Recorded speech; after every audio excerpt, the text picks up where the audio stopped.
Okay, so hello everyone and welcome back to Lidoma Esports presents Asia Invitational Season 2 Free Fire Max Grand Finals. Myself Aim God and I'm going to be a host and caster for the day for day 1 of Asia Invitational series. Let's see what's going to happen in today's match as today we are going to see one of the top teams.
The matches are going to start very soon, and we may witness the action very soon as well. Well, audience, I would like to ask you guys whom are you rooting for today? The teams are already excited, the teams have already been into the plane, and they will be jumping on the Bermuda Island very soon. As we all know, Bermuda is the first map for today, and Bermuda is the classic map that we have ever witnessed. The match is going to start very soon, and the plane path can be seen going right between the map and the first zone has also appeared. The team can be seen in blue zone looting for the teams and the UAV can also be seen deployed. For the moment right now we can see that the airdrop has also been approached, but on the other hand if we talk about ASIN team, they can be seen looting over the blue zone and they have opponents near them. Now the main question is, do they engage in a fight or do they get the loot and get out of the area quickly? Because they have to get inside the zone very quick as the danger zone is coming for them. Bermuda is a classic map where you get the perfect mix of buildings and man-made and artificial covers, so you can utilize them and get into the safe zone very quickly. We can see 45 players are playing right now. Pahadi can be seen leading his team right now. Old Monk can also be seen at a situation where he is away from his team, but he is in the safe zone, so he has already secured a good position. Safe zone is now shrinking, which means that the players have to go deeper inside the zone, as the safe zone is the mutual enemy of one and all. We can see that the players have already got their loot. They are going to loot even more and they are going to make a particular splits. We also, this is a battle royale game, you have to play this in splits, and the splits that these teams have shown us is pretty insane, just like WHX insane. They have to get inside the zone pretty quick or else the zone might be their enemy again. They're using the hoverboards to land inside the zone as the zone is pretty far away and they need a particular, you know, extra vehicle to get inside, but they didn't get any vehicle, so they used the hoverboard. They have sight in their hand, EA limit, but does he spot an enemy? Yes, he has. He has already given the damage of 74, but the covers has made the enemy rescue for now. EA limit can be seen with his sniper right now chasing the enemy, 80 damage. The enemy is very low on HP, which means 120 HP is the only limit right now which EA limit has left for him. EA Orgus can be seen chasing the enemy right now. Glue walls are being deployed on the perfect spot to take cover from the enemy opponents. And on the other hand, if we talk about Orgus is really chasing around. He has been put down on HP. Inhalers are being used perfectly on spot, and the enemy has been knocked down. The enemy once knocked down, now the kill shall be confirmed. The kill has been confirmed, and one kill can be seen in the. Okay, so limit can be seen that he has already lost a teammate. Now they need to get the revenge very soon. Inhalers being used properly to regain that HP, EP, and health. For now, the players have to get inside the safe zone. As we already said, safe zone is the mutual enemy of one and all. WEBROS can be seen eliminated out of the game, and only 38 players are remaining right now. But if we see NGX in the Mass Electric have already secured a good position. On the other hand, if we talk about EA has already engaged in another fight, and as per now, they are not going to be safe. EA Pro Team is already been knocked down by Orgus. Wait, what's this happening? The players are already engaged into a tussle where they have to reach inside the zone, but being safe from the enemy as well. The glue walls have been always a very favorite way of defense for the teammates and for the opponents as well. From here on, EA limit can be seen taking the charge with a sniper. Orgus knocking down a player and probably going to confirm his kill as well. 2 kills for EA Orgus, doing a brilliant job. But the safe zone, as I said, mutual enemy for one and all, going to be shrinking in 54 seconds right now. But on the other hand, if you talk about the enemies are pretty subtle in their way of hiding. Orgus and Limit trying to make their way into the zone, but defeating the enemies is going to be a tough challenge for them. 38 seconds in, and we can see that the zone will be shrinking out, but the enemies behind them, the opponents, they are not going to allow them an easy way inside the zone. Beautiful grenade strikes, and we can see that the players have already got some damage. This damage might be helpful for Team EA, but is it going to be enough for Team EA to get safely inside the zone, or is it going to be, pretty beneficial for the opponents? Let's see. The revival time is still there, but Tiger Wong on the other hand got eliminated. EA Orgus have been engaged into fights, already got 2 kills and eliminated a team as well. For now, EA team has already proved themselves. But on the other hand, if we talk about, they are at a verge of the zone where they have to fight the enemies head on. And on the other hand, we can see that the other teammates, their opponents, are already trying to get inside the zone. And at this point, they have to fight for this spot. EA Orgus bravely moving inside the zone with the help of glue walls, but on the other hand, we can see what a brilliant placement of glue wall, what a beautiful, I would say, kind of defense that he had created, but not for very long. He has been knocked down, and Shut Up can be seen having the damage of blue zone, but still he's trying to get inside the zone. The damage of blue zone is pretty heavy for him, and as I said, the mutual enemy of all never forgets anyone. For the team, he has to go inside. His teammates are already struggling. Orgus and Proteet have already been knocked down and finished. Will they be revived? That's the most important question for now. But Shut Up has to get inside the zone. Delta X on the other hand can be seen eliminated. 32 players remaining right now. Started with 45, remaining 32. Let's see what's going to happen in the further matches. Now on the other hand, if we talk about NGX is playing pretty brilliantly. 5 kills they have already got in their account, and all the 4 players are alive right now. EA can be seen with 2 man, but 8 kills. And TWOB, if we talk about, they have only 1 kill, but they have already lost two players. Two casualties at one kill is something that you won't expect at such a higher stake. On the other hand, if you talk about OPX has again lost two players. Now we have around six teams who have four players and three teams who have two players. On the other hand, if you talk about 8 kills from EA have already been seen. DRANIX Malki, if we talk about him, he is the one who has spotted the enemy, almost knocked him out, but will he be able to knock it and confirm the kill is the most important question for now. But if we talk about the dual POV, we can see that the enemies have also been spotted. Mal is also spotted, and on the other hand, if we talk about Defel, has also spotted the enemy. Both are approaching either ways, and they are trying to get into the zone where they can kill or they can confirm the kill for themselves. On the other hand, if we talk about TM, has already been very close to DR. And on the other hand, if we talk about, they have placed pretty perfect glue walls, which is already troubling Mal in getting the kills, in getting the grenades landing properly. 16 seconds and the zone will be shrinked out very soon. Dillet is going for a direct final battle between Mal and Direct. Let's see. One knock from Mal, but on the other hand, we can see Dillet coming in, taking a beautiful cross charge, and on the other hand, we can see that OPX is down to only one man. What is two going to do right now? Let's see.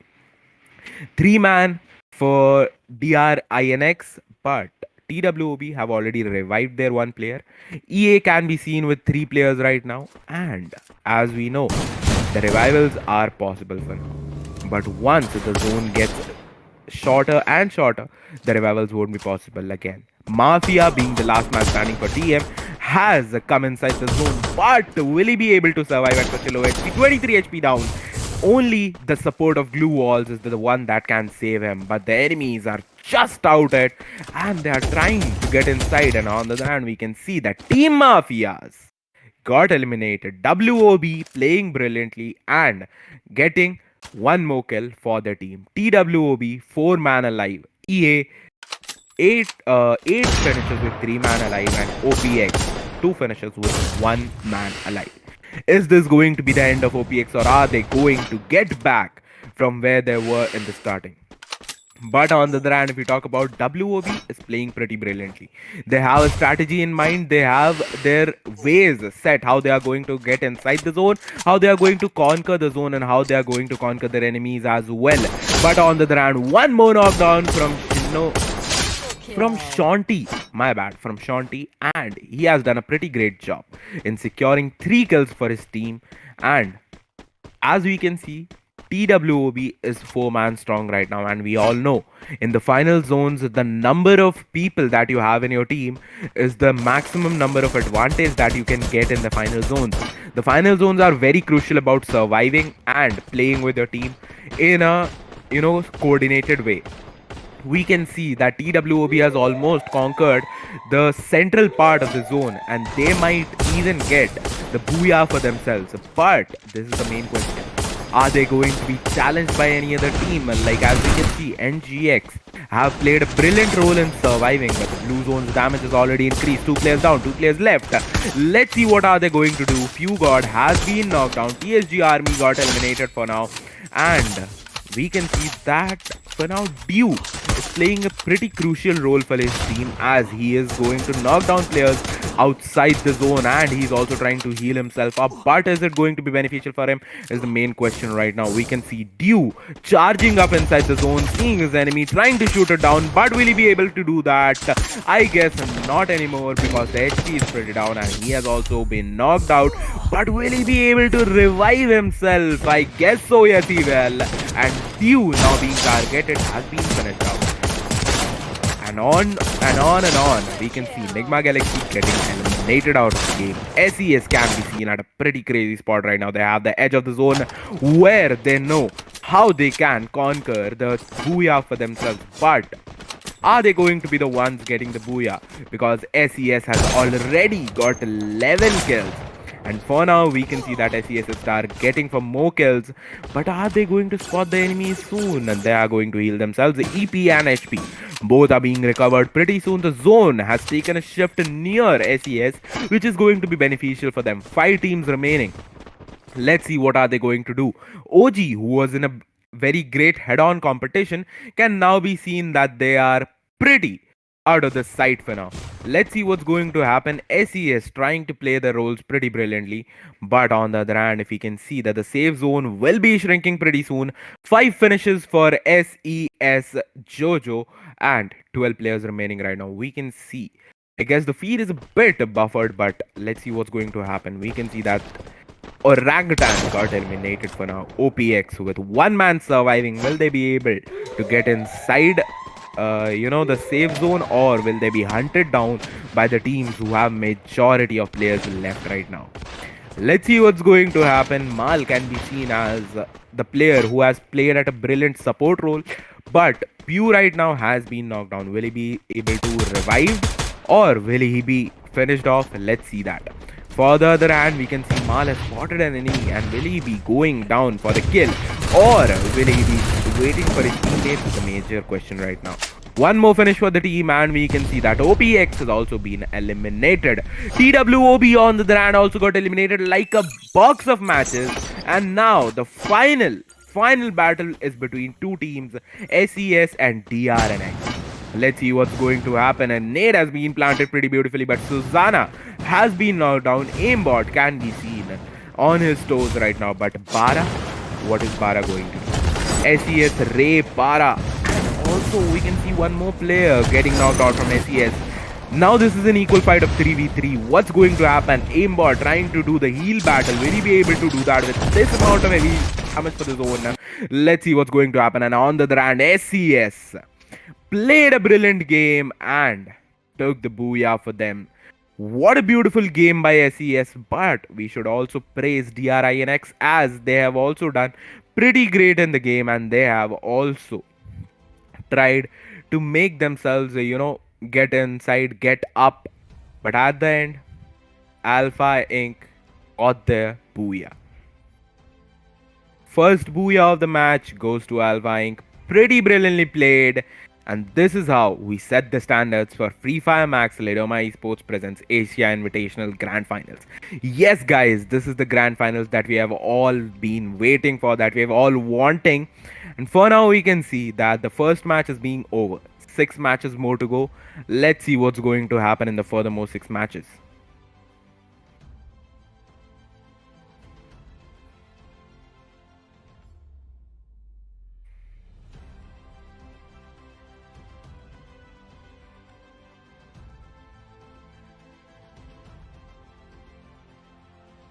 But to be honest, for the first match's comparison, we can see that yes, for the first match, this was pretty interesting and this was pretty intense for all the players, as we saw that the players didn't even flinch a bit from their roles.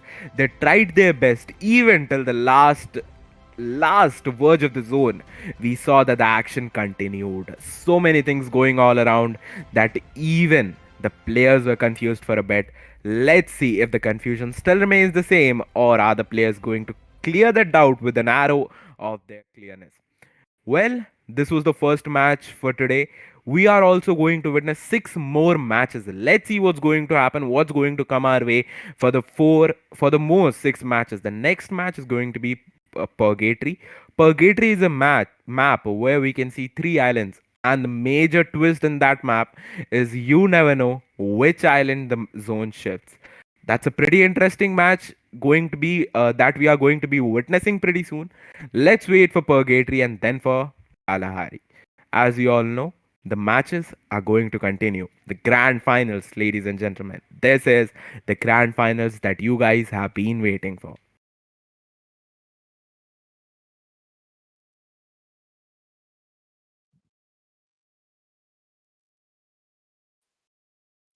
But as we know, the third map is going to be Kalahari. Kalahari is one of those deserted maps where, we see that there are a lot of creatures, a lot of, art, sorry, natural covers that help the players to get into the ambush, and they might even save themselves. But it's a high terrain area. The higher you get, the more advantage you will have over other teams. Opponents over there don't have, a pretty good advantage if they don't have a pretty good height advantage. Height advantage is all that you need in Kalahari, but Purgatory is all about your calculation skills and the number of matches that you have played, your experience basically. If you have the experience of the zone, if you know the zone shifts or you can predict the zone shifts, you might be the one to capture the bridges and get the enemies on their knees down. And also, you might be the one to get the first kill, the first, and also the booyah as well. The matches that we are going to witness ahead are one of the most interesting matches that I can bet on for sure that you guys are going to witness.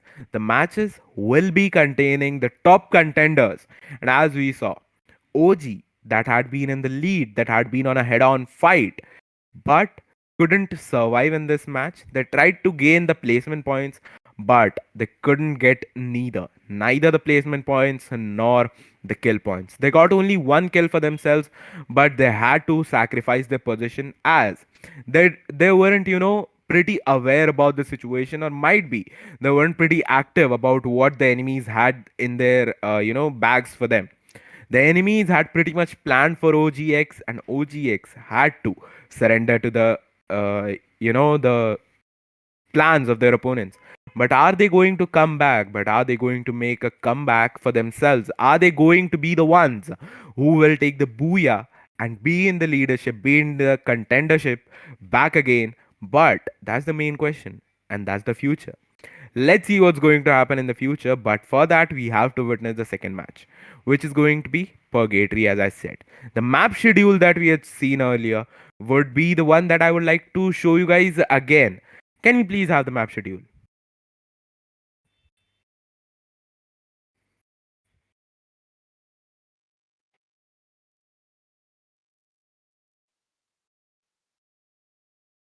Okay, so as we got to know, the map schedule is going to be a bit delayed, but we are also going to witness the point table.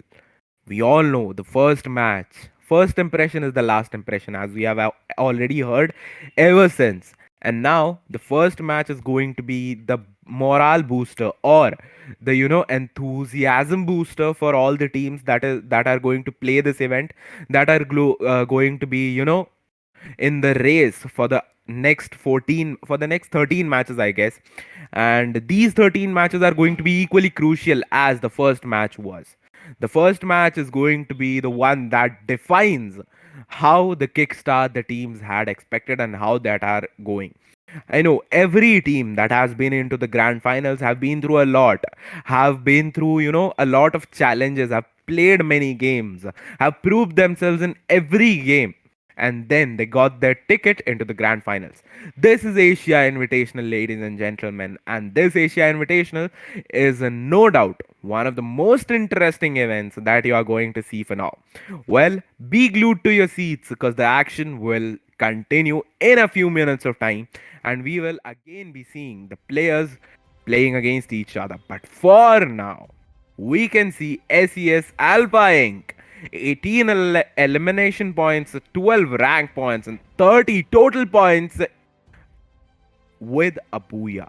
Brilliant job. 30 points and brilliant 13-point lead from DRANIX Esports, that is going to be on second number with 17 total points. NIGMA Galaxy on third with 15 points.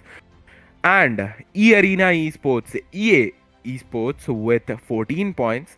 The difference, as you can see, which is between first position and second position, is pretty higher than the other, teams out there. But nowhere far behind, we can see TWOB Esports with 13 points, OG Elite with 9 points, OPERAX Esports with 9 points again, TSG Army with 5, the Mafias with 3, Delta X with 2, WEBROS with 1, and Tiger Wong with 1.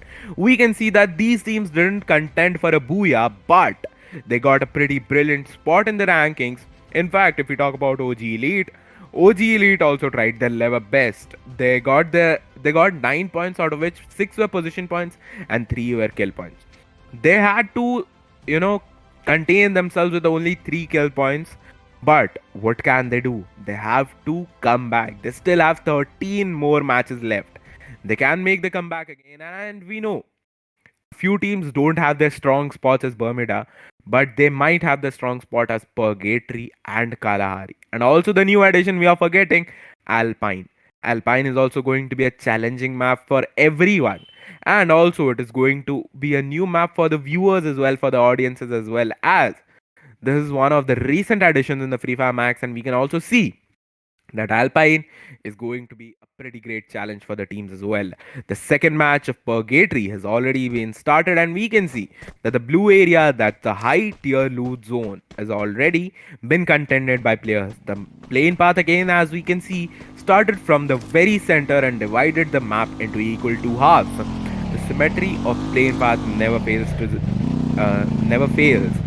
and we can also see that the centralized zone, which I guess in my hand would shift towards the greater part or the northern island. But now this depends on the game and the experience of players. I as a caster I can suggest what is going to happen, but the players, that's they have everything on stake. They don't have the opportunity or the area to suggest, or they don't have something to think of. They have to be sure about it, because wherever the zone shifts, that's what their next move is going to be based on. For now we can see that the teams have already started their loot. The teams have already might have already planned how they are going to execute their loot and how they are going to execute their way towards the towards the booyah. I would say 43 players in, and we can see 30 seconds the safe zone will start shrinking. On the other hand, if you can see, the UAV has already been deployed, and Bhagwan can be seen right now in the ski lodge looting for his team. Getting the perfect loot right now is the most important thing that you would want. The delete can again be seen into a fight.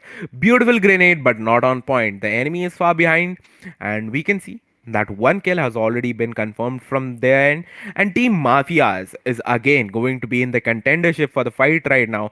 Safe zone is right now shrinking. We can see Delete is already into the fight and is already on a position where he would want to get good number of finishes, but SES, the ones that got booyah last match, are now in the hands of danger. SES, I guess, is going to be eliminated from the hands of TM. SES was playing very brilliantly, but as we can see right now, SES ALFAINK got eliminated very first, which is why I said that not every map is everyone's strong point. Team Mafias were eliminated at only total of 5 points last match, and they thought that why not they get their revenge. They avenge themselves in the map of Purgatory. Team Mafias can be seen that they have already got 4 finishes for themselves, and for now they are also going to get a good entry inside the zone. Also a blue tier loot is going to be with them for now. Safe zone is right now shrinking, and the inhalers are being used perfectly. The EP and HP, once being restored properly, the players will have a greater advantage, a greater good for themselves, that they can get inside the zone, and even they can wait outside the zone for their enemies to be getting inside the zone pretty late, and they might even hunt them down. But for the other hand, we can see on ski lodge, we can see the players of Old Monk, Bhagwan, Asen and Pahadi gushing themselves. But on Forge, we can see NIGMA Galaxy, the team that had itself sacrificed pretty early, is now going to be the ones that are going to play for themselves. But on the other hand, if you see, NIGMA Galaxy is at Brasilia. One more team getting eliminated. One more player, my bad, getting eliminated. The safe zone is right now shrinking. They have to get inside the zone. Forge is going to be outside the zone. The edges are being scouted by Few God, and also Dew is going to be the one that is going to get loot for his team. At this point, we can see that SES got the 12th point with only one finish. One kill is something that you won't expect at such a position after getting a booyah in the previous match, but this is what the game is. The game can turn your favor, that the game can turn your point anytime soon. And for now, we can see that Brasilia is going to be outside zone. Motows for DX was the live location for now. Fire Brigade was for WB. TSG was at Golf Course. OG, as we saw, was at Ski Lodge. Brasilia was again contended by DRINX, DRANIX, and TM was at Crossroads, while TGWN was again at Brasilia. SES got eliminated, and we can see that the second match, Purgatory, is going to be a point where many teams can prove themselves that yes, they have the potential. It was just that a matter of fact that they couldn't represent their true potential in the last match. The save zone once being shrinking, the players have to get inside the zone. The second zone will be appearing very soon. But on the other hand, if we talk about the players are getting eliminated again on the other hand. 39 players remaining, and WOB Insane being on the verge of, or you would say being on a run of killings, is right now going for the kills, and Bhagwan once being revived right now. We can see that OG is getting a good entry inside the zone. But on the other hand, if we talk about Delta X, they got eliminated pretty soon at the 11th position, and right now we can see that the players have already been emerging into the zone, and the second zone will be appearing pretty soon. Let's see what's going to happen. The safe zone, second zone has already been appeared, and OG has to run inside the zone. The safe zone will start shrinking right now in 50 seconds, and let's see what's going to happen. Pahadi with a scythe trying to chop off his enemies right now, moving inside the zone. 36 players are live right now. One finish for OG can be seen for now. The team is pretty far away from the destination, but they have to travel it within 30 to 35 seconds, because if they get late in getting inside the zone, they might have to suffer heavy consequences, and any adverse effects might also be the results of doing the same. Well, on the other hand, if we talk about, we can see that the players are already being reduced. We had started with 45, now we are down to 35. 10 players and 2 teams have already been eliminated completely. Not 2, my bad, 3 teams have already been eliminated completely. DRANIX, the ones contending for Booyah last match, are now eliminated at 10th position for now. NGX down with 1 man, and other teams are having the complete strength of 4 people. Let's see. Okay. Except for OPX. Now let's see what's going to happen. The highest number of kills right now is with Team Mafias, OG, and TWOB. These teams are leading with 4 kills each, and then OPX goes down for 3 kills, and same goes for NIGMA Galaxy. NIGMA Galaxy gets 3 kills, but on the other hand, if we talk about, none of the other teams have got any kills for themselves. They are playing it safe for now, but how long will they be able to keep themselves safe? TWE Faker can be seen getting 1 more kill for himself, and the Tuk Tuk can also be seen near the players. Will they be taking that to get inside the zone is the major question right now. We can see that the players have got their priorities sorted, and they have got their strategies sorted as well. The safe zone is shrinking right now, and they have the edge of the zone covered for themselves. And as I had talked about, the safe zone got itself placed inside the northern half of the northern part of the island, and that's what is going to happen for now. Team TWE can be seen at a pretty vulnerable spot right now, as they are on the roofs of house, where they can be spotted pretty early from the people who are going to travel outside the zone. But also on the other hand, they are at a superiority of the spot, where they can also spot enemies that are going to come outside from outside the zone. TWE Dimas can be seen at a pretty good spot.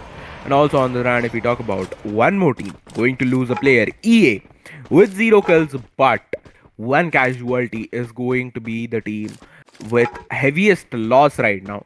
As for the other teams, they have some kind of kills or they don't have any casualties, but EA is trying to play safe. Well, let me warn the teams that this is not the map that you are trying to play safe on. This is the map that you should try to play for the contendership of the top spot of the Booyah. And this is what happens if you play pretty safe, if you try to play pretty safe right now. TWE at a greater position, trying to loot, trying to get their eyes on the drop, where the players might be coming out, where the opponents might be coming out for getting the loot or for getting the advantage. But for now, we can see NIGMA Galaxy outside the zone, trying to kill people, trying to get inside the zone. But will they be able to do that? NIGMA Galaxy at a position where they don't want to sacrifice their players right now. They have to prove themselves up. But Nigma Galaxy stop can be seen recovering himself, getting a kill for his team. Blue walls, will they be able to help him for now? Well, that's the major question. Nigma Galaxy is trying to get inside the zone. They have already made it inside the zone. The edge is with them, but Pahadi on the other hand has already spotted the team. Now, Nigma Galaxy versus Orangutan has already been a classic battle. One more knock from Stop side, and Stop is going to get the confirmation for his kill right now. But will he be able to get the confirmation, because Stop and Pahadi are going to get head on for the fight. Stop playing a pretty brilliant role, getting one more player eliminated from the opponent's team is going to be is going to play pretty safe. I wouldn't say that was safe. Orangutan, in fact, tried to play safe and they got themselves eliminated with only 4 kills. But on the other hand, if we talk about Nigma Galaxy, they are on a roaring run right now. They've already got 3 kills for themselves. My bad, 7 kills for themselves, and all the 4 men are alive right now. They don't suffer any casualties, they only suffer from victories. That's what I would like to say for them. But on the other hand, if you talk about Team Mafias, they are on a delusional spot where they have to be inside at a particular spot where they don't get spotted right now. Team Mafia, and we can see Mafia Bala, Mafia and Ansh, they are all knocked down. Mafia and Mafia Bala are already down, but Ansh has the spot of revival. Will he be able to be revived? And no, Delete is the last man standing. As I said, they were on a delusional run. They were at a spot where they had to be spotted. They got spotted and they got down. With the baseball bat, will he be able to hit the home run is the main question for now. NGX is also on the verge of getting the players eliminated, but will they be able to save their players from so on? The safe zone is pretty far away from Team Mafias. Will he be able to get inside the safe zone, or will he be sacrificed is the main question. He is already up with 5 kills. His team has gotten a great spot, I would say. But EA on the other hand, 4 players surviving and 0 finishes for now. They have already got outside the zone, trying for a better rotation, I would say. But will they be able in doing so? That's the major question for now. On the other hand, if we talk about, we can see that the players are trying to protect themselves from the zone, trying to heal up, trying to get their EPs matched, trying to get their HPs matched. But will they be able to do so? That's the major question. From here on, we can see that yes, EA got inside the zone pretty safely, but WB is at a spot where they want to hunt down the players, and DSG, the team that was eliminated at a pretty early spot last match, is going to be the one that is going to look out for more kills and more finishes this match. WB Dragon can be seen eliminating players from the other hand, and Team Mafias got eliminated pretty soon. Team Mafias was, down to only 1 man. What could have he done? He tried to stretch the elimination pretty far, but he couldn't. On the other hand, if we see TSG is being at a verge of elimination. TSG is playing pretty, safely and on a back foot this match, which they shouldn't. TSG has an aggressive approach towards every match, and if they try to change the strategy, they might suffer consequences, and that's what's happening with them. XD Divine can be seen right now fighting for his survival, deploying the glue walls perfectly, but OPX Madhav can be seen at a spot where he might be spotted. But SES BK Bhai can be seen right now trying to get inside the zone. The zone is pretty far away from him, but the enemy is not.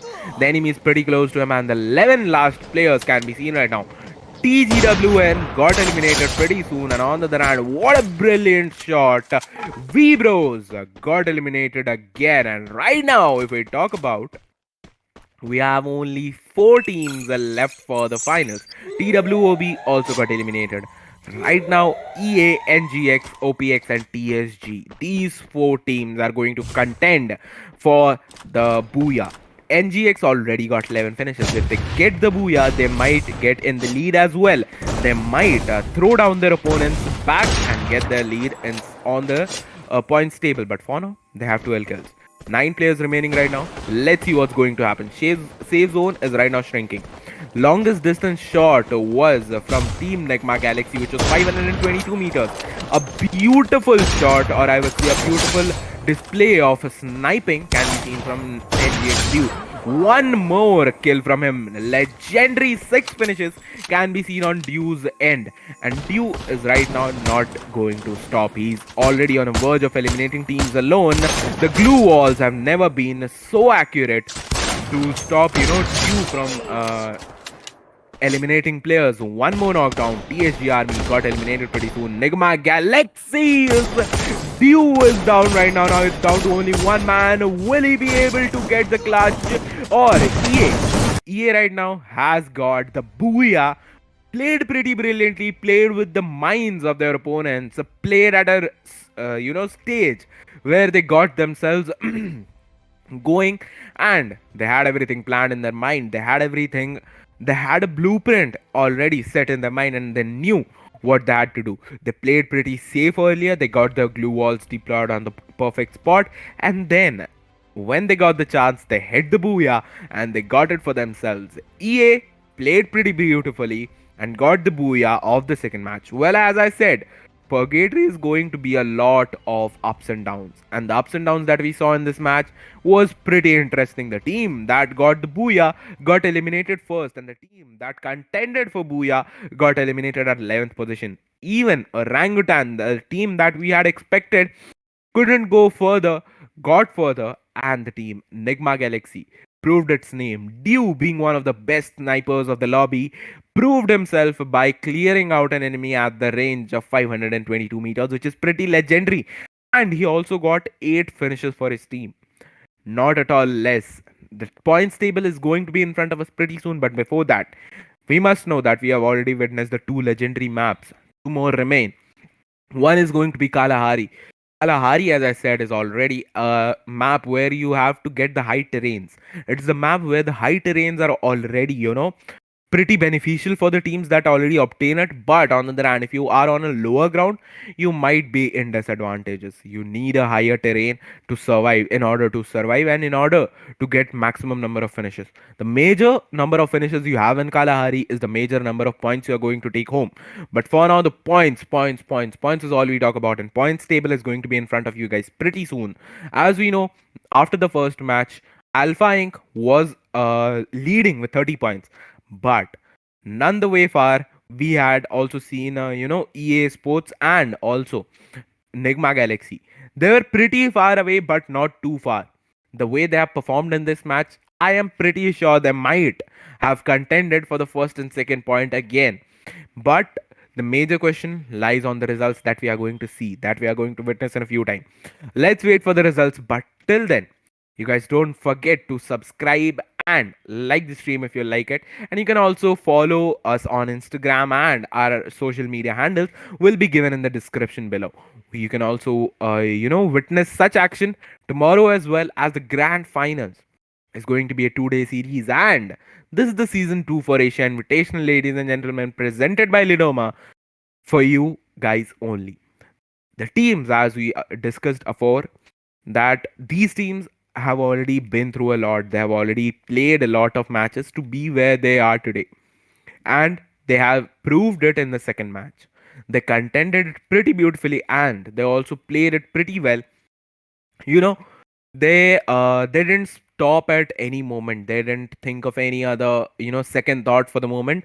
They got it straight up, and they got into the zones. They got their strategy straight. They got their, planning straight. They got everything up on the point, on the verge where they could get the booyah for themselves. And yes, EA Sports played pretty beautifully. They played the mind game that they should have in Purgatory, and they proved that why Purgatory is called the map of tricks. The map where you can play mind tricks, the map where you get maximum number of artificial, covers, artificial places where you can hide yourself, where you can ambush yourself from the enemies, and where you can get yourself safe out from the zones, and where you can also, as we saw, EA Esports was the team that considered a pretty long rotation, on which I said that they might not be able to make it, but they did. They played beautifully. They made a good rotation. They had their planning straight clear out in their mind, and they knew what they had to do.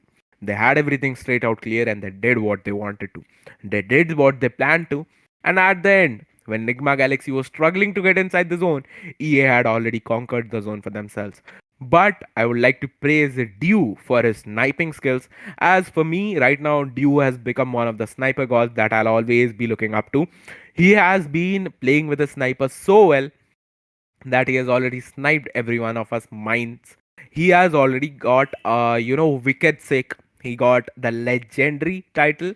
He got around 8 finishes for his team, which is not at all less. He knocked out players in one shot, and that's, we all know, pretty difficult for a sniper. But he played it pretty beautifully. He placed the shots on the right spot and he landed the blows pretty beautifully, which ended up in him getting one of the best, snipers title for them. But the drum rolls right now, we have a Nigma Galaxy with a total of 39 points right now. But ALFAINK is nowhere far away. It is only 8 points behind. The first match helped them get the which got them the booyah, has made them into the contendership of first and second. But the first place taken up by Nigma Galaxy right now, leading with 8 spots, 14 rank points, but 25 elimination points is pretty beautiful.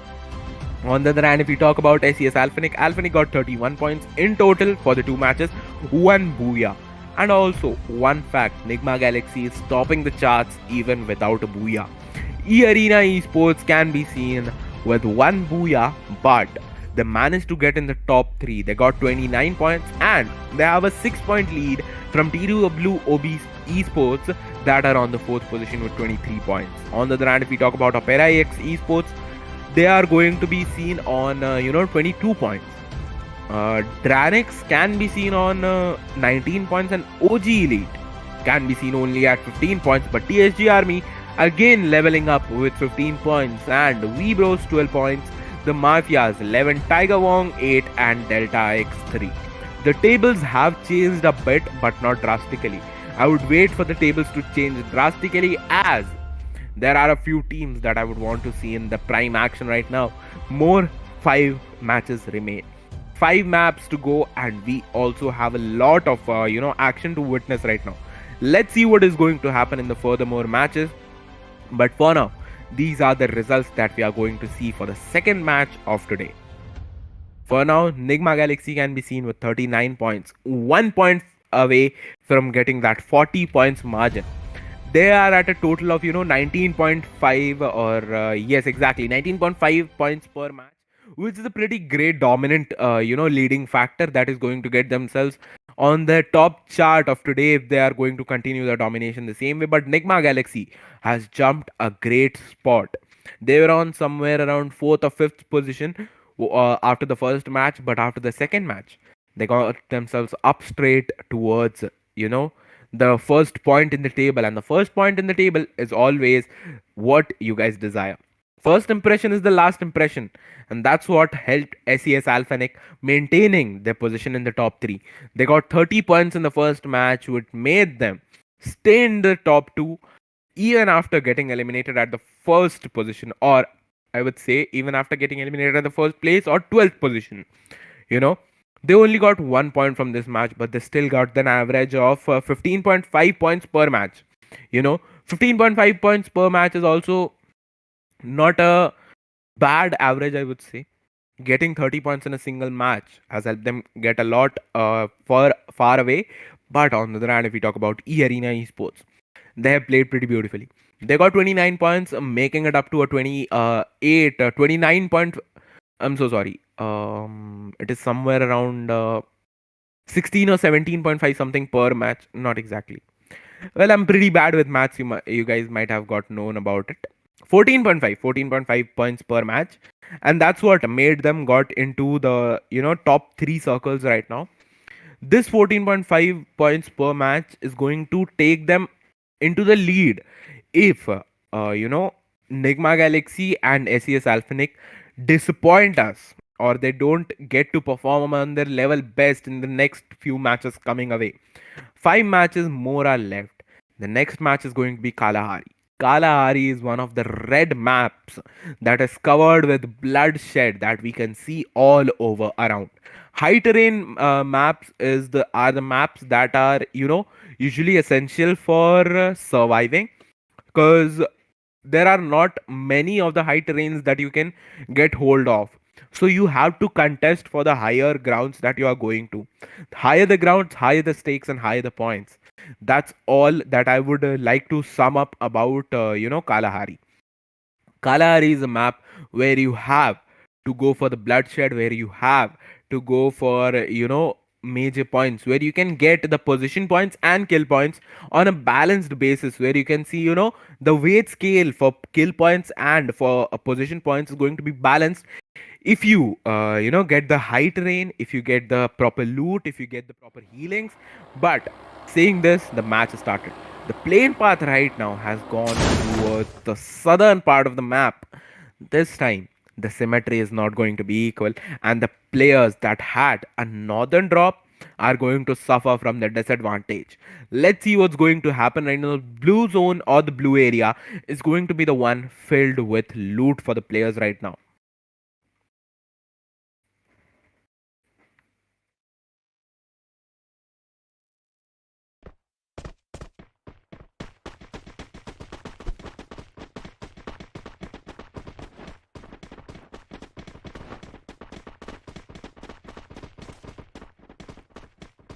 Well, guys, as you can see that orangutan has already got inside the loot zone. The safe zone will be shrinking anytime soon. The first zone has already been made. And we can see that the higher terrains are going to be the ones that are going to be beneficial for the teams contesting right now.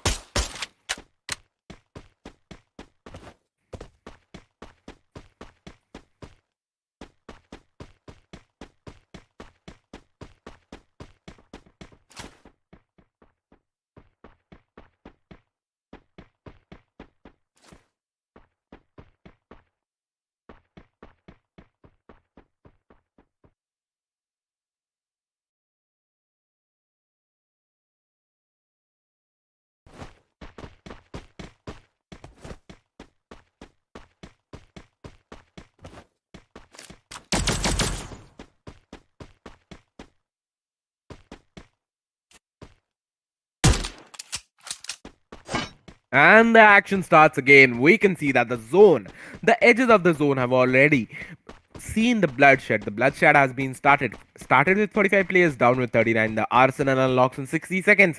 Let's see what's going to be the benefit for that. Team Mafia has already lost one player. Mafia is going to be the one down on all fours. Let's see, will he be able to get revived, or one more player getting down right now.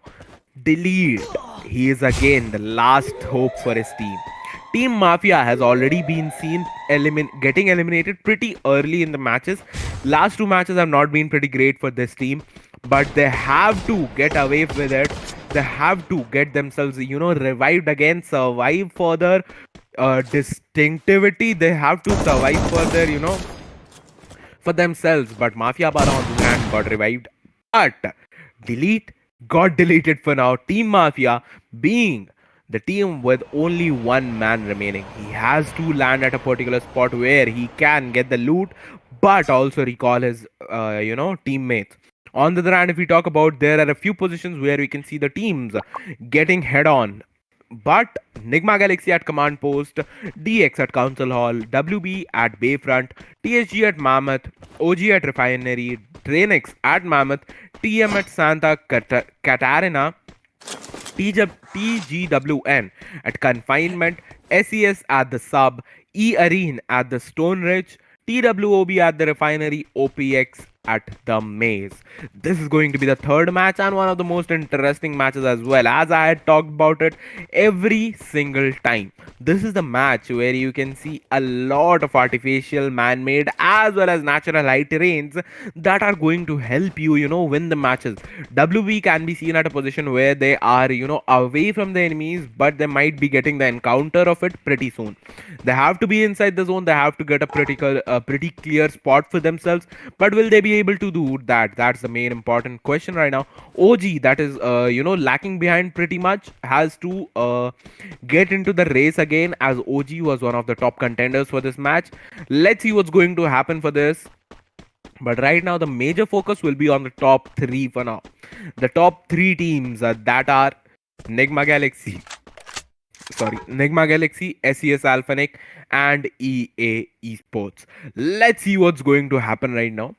What are they going to do for themselves? What are they going to do that they can, secure the clear spot inside the zone as well, and they can get a clear victory or a clear way towards the booyah or the top three of the matches. 37 players are remaining right now, and the safe zone might get shrinked anytime soon. Let's see what's going to happen for the moment. But for now, as we can see, that the players are nowhere far away. The players are going to get a head-on fight with themselves. Asian EVOS can be seen, traveling around the whole map, can be seen, getting around the danger zone, the refinery, scouting the area, getting what he has to do, what he has in store for his opponents. Let's see what's going to happen. The safe zone might shrink at any point, and the team can be seen at a split where they are pretty far away from each other. 100 and 140 meters is something that you wouldn't expect at a map like Kalahari, where you would be, this far from your teammates. This is pretty risky for the team, but let's see what's going to happen, what's in store for the team. On the other hand, OG is known for its splits, but this split might be pretty dangerous for the team as well. EVOS can be seen going down, and right now the team is coming back together. We know in this match, the closer you are, the stronger you are, the better position for every team right now is to be together. All the four men are right now together with each other, and this is going to be a stronger opposition for their enemies, and this is going to be very hard for the enemies to break down. 42 players, we are back with 42 players, and right now the safe zone might shrink again. The safe zone is shrinking actually, but on the other hand, we can see one more player getting down. This is going to be a pretty interesting match for now, but the action in the previous 14 minutes of the game can be seen pretty slow paced because this is Kalahari. As I said, this is the map where everything depends on the high terrain, but on the other hand, we can see AA limits, EA going all in, downing up two players and also getting their finishes confirmed. DX can be seen on the other hand pretty much at a greater spot with four players alive right now. WOB is also going to contest in for the finishes, but will they be able to get that? That's the major question right now. 40 players are right now available for us. Let's see what are they going to do, what are they going to plan for themselves, and what are they going to conjugate for themselves. Let's see what is in store for themselves, what they have in store for us. Right now, we can see that WOB is again in a split near the foundation area, and let's see what is the plan going to be. They are scouting for the farther reasons so that they can, move inside the zone pretty quickly. They have a good support at the back, but OPX Yogi eliminating one more player with his gun. Position is now exposed to others with the help of UAV. UAV is going to be a very crucial aspect in revealing the positions of enemies as well as teammates. Right now, if we talk about, the safe zone might get shrinked pretty soon.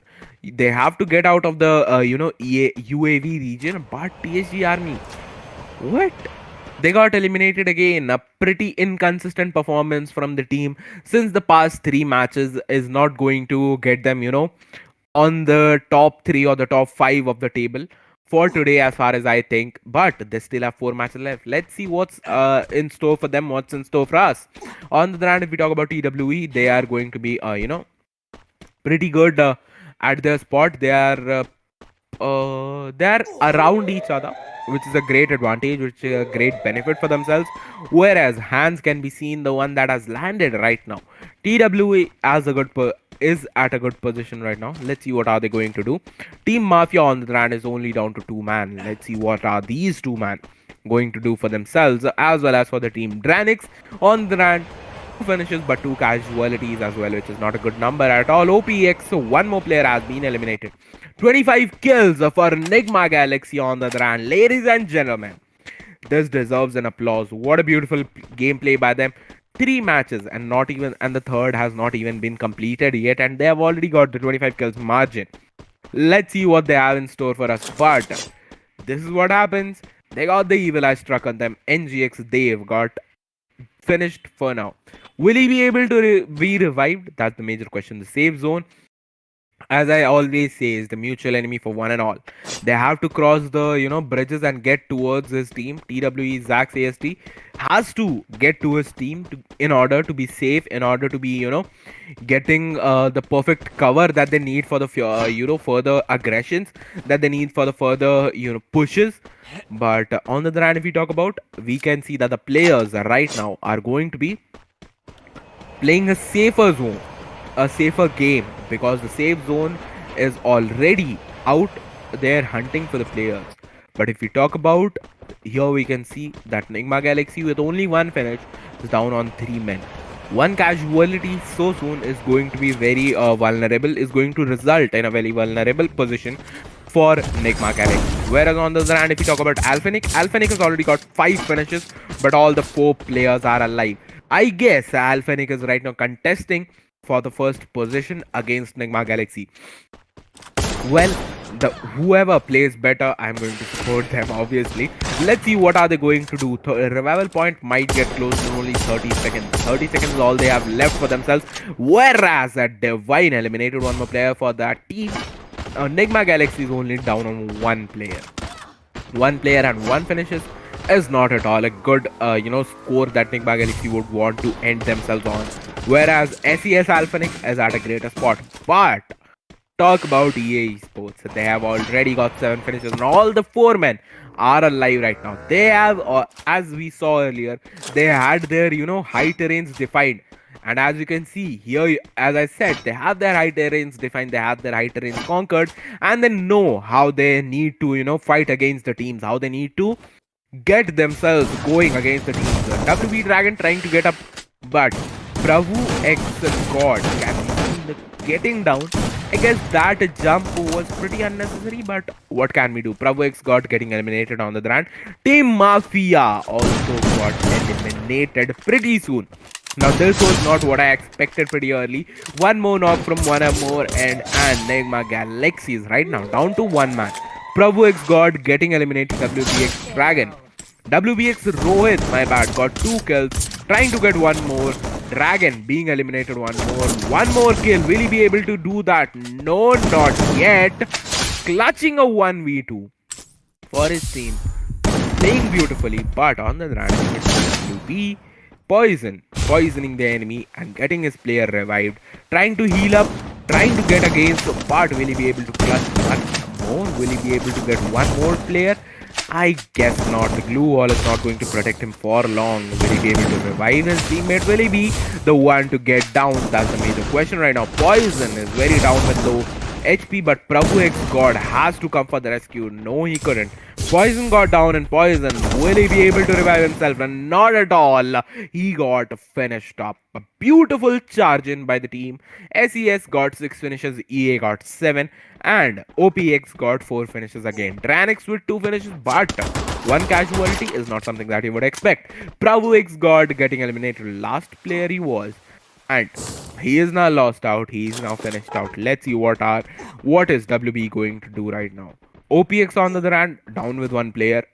What are they going to do is the major question. DX, having a great advantage of all the players being in a single position, being in a place where they can, fight against the enemies, fight against the opponents all together as a team, is a good spot. Now DX has to get inside the zone, but before that they have to face the damage that the zone deals. They have to get themselves healed up. Will they be able to use the hoverboard correctly? That's the major question right now. They have entered the zone right now and they will be able to get inside pretty safely. They are inside the zone, healing themselves up, and the zone has been formed around the foundation region, which will make OG one of the top contenders for Booyah. But on the hand, if we talk about here, the players are going to suffer a lot, as we saw. Once the first 14 minutes are over, the game gets going. The game gets pretty interesting, and that's what we are going to witness right now. The 14 minutes mark has been crossed, and right now we can see that the major number of players are left and the majority of teams are also left. Even some of the solo survivors can be seen contending against the whole teams, the full 4 men for the Booyah. But on the other hand, SES ALFAINK, they were at a greater spot, but they got eliminated pretty soon. The zone is the mutual enemy of all, and that's what helped the enemies, that's what helped the opponents to get the kill. Now, for the other hand, we can see that the players are going to get around each other pretty soon. They are going to get, going for the kill streaks. So let's see what's going to happen. What are they going to do? The safe zone is right now shrinking, but they have to get inside the zone pretty quick. DX is right now outside the zone, but they have a great advantage of having the 4 players right now. DX is up with 9 kills, and this 9 kills is going to get them a great push on the table. But OG, Orangutan. This team is what everyone was waiting for. Let's see, will they be able to conquer the position that everyone was expecting from them, or will they not? Or will they be eliminated? They already got 6 finishes, only one away from GWN. Now, will they be getting more finishes and the booyah for a push start, for a push ahead on the table, or will they be getting eliminated? That's a major question. DX trying to get a rotation inside the zone, and yes, they will be able in doing so. They have gotten inside the zone pretty beautifully, and pretty definitely they have players against them. They have their opponents against them. 14 players, and one of the final zones we can witness right now. Let's see what is going to happen. The glue wall was deployed correctly, but the Chronos shield couldn't protect the opponent pretty well. The zone is going to be the mutual enemy of all. DX Bishu is already down on all fours. Fox Ivy is trying to get his player back again, but I don't think so he will be able to do so. But on the other hand, out of the top 3 contenders, we have only one left. That is EA Esports. Will EA Esports be the one contesting for Booyah, or will DX be the one? As both are down to only 2 men, but DX has already an advantage of one more finish from EA Esports. So for now, the players for Orangutan have already been reduced at 1. But wait a second, they got eliminated pretty soon. I guess the Evil Eye is working for them. The Evil Eye, is going against them right now, I would say. EA getting one more kill for them. Proti getting 7 kills and a beautiful, I would say, wicked sick for himself. Is playing pretty beautifully. 13 finishes, 2 men down, 2 men remaining. Let's see what are they going to do. But for now, DX is again going to be a big challenge, a big name for them. Last 3 teams remaining, 2 men each on the teams. And this is going to be a pretty intense match for now. Within 9 seconds, the zone will get shrinking, and once the zone shrinks, there is not going to be any cover for anyone, as the zone is the mutual enemy of all. Missed the target, but one shot and the enemy is down. One more finish. Monster kill. 8 finishes. One more finish. And with this, beautifully, Team EA got its booyah, and Proteet got 10 freaking finishes. 10 finishes for a solo player is something like, the North Star. Only 1 out in millions. This is something that we expected from Kalahari. As I said, EA had already their high terrains defined. They already had their high, alternatives. They had their high areas already located out, which helped them getting this booyah. EA Esports played very beautifully, got 2 booyahs in a row, and that has made them, I don't guess right now. I am pretty sure that they are on the tabletop right now. Played beautifully from the 5th position to the 3rd position to the 1st position. They have done it in a row. They have done it beautifully, matches by matches, row by row, one jump at a time, one place at a time, and they have done it.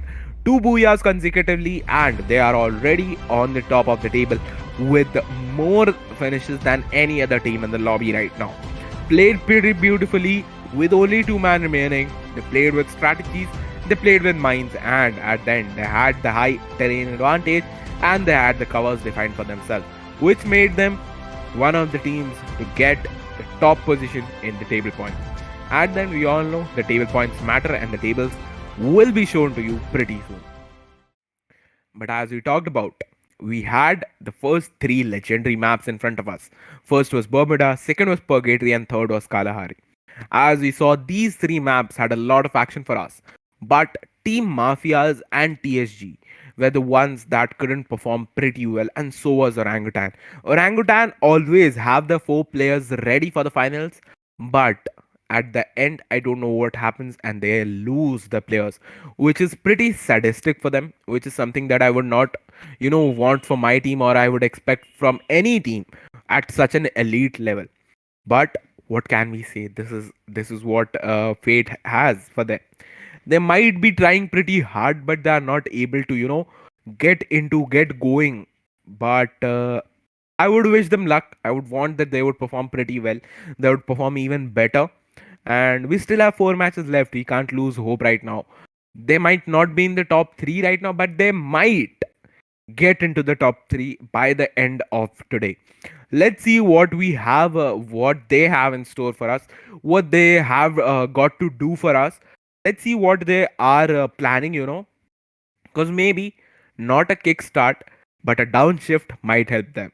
As we all know, the car enthusiasts and the bike enthusiasts, when you go at a higher gear, sometimes the speed might be slow, but once you downshift, you might zoom out like a rocket. That's what why we might get to see from orangutan. But EA has already done it. EA has already shown us that. EA was in the first match going at a high gear, which made them pretty slow and far behind from their opponents. But they downshifted the gear accordingly from 5th to 4th, 4th to 3rd, and at the 3rd gear, they were at pretty higher speed and they are on the top right now. Now, if they get to the higher gears, they might get this might get beneficial for themselves. Well, let's keep aside the car knowledge and the bike knowledge, the vehicles knowledge. For now, let's talk about the table points. The table points will be in front of you guys pretty soon, and I know you all are waiting for the tables to see the positions change. Nigma Galaxy tried to get their consistency.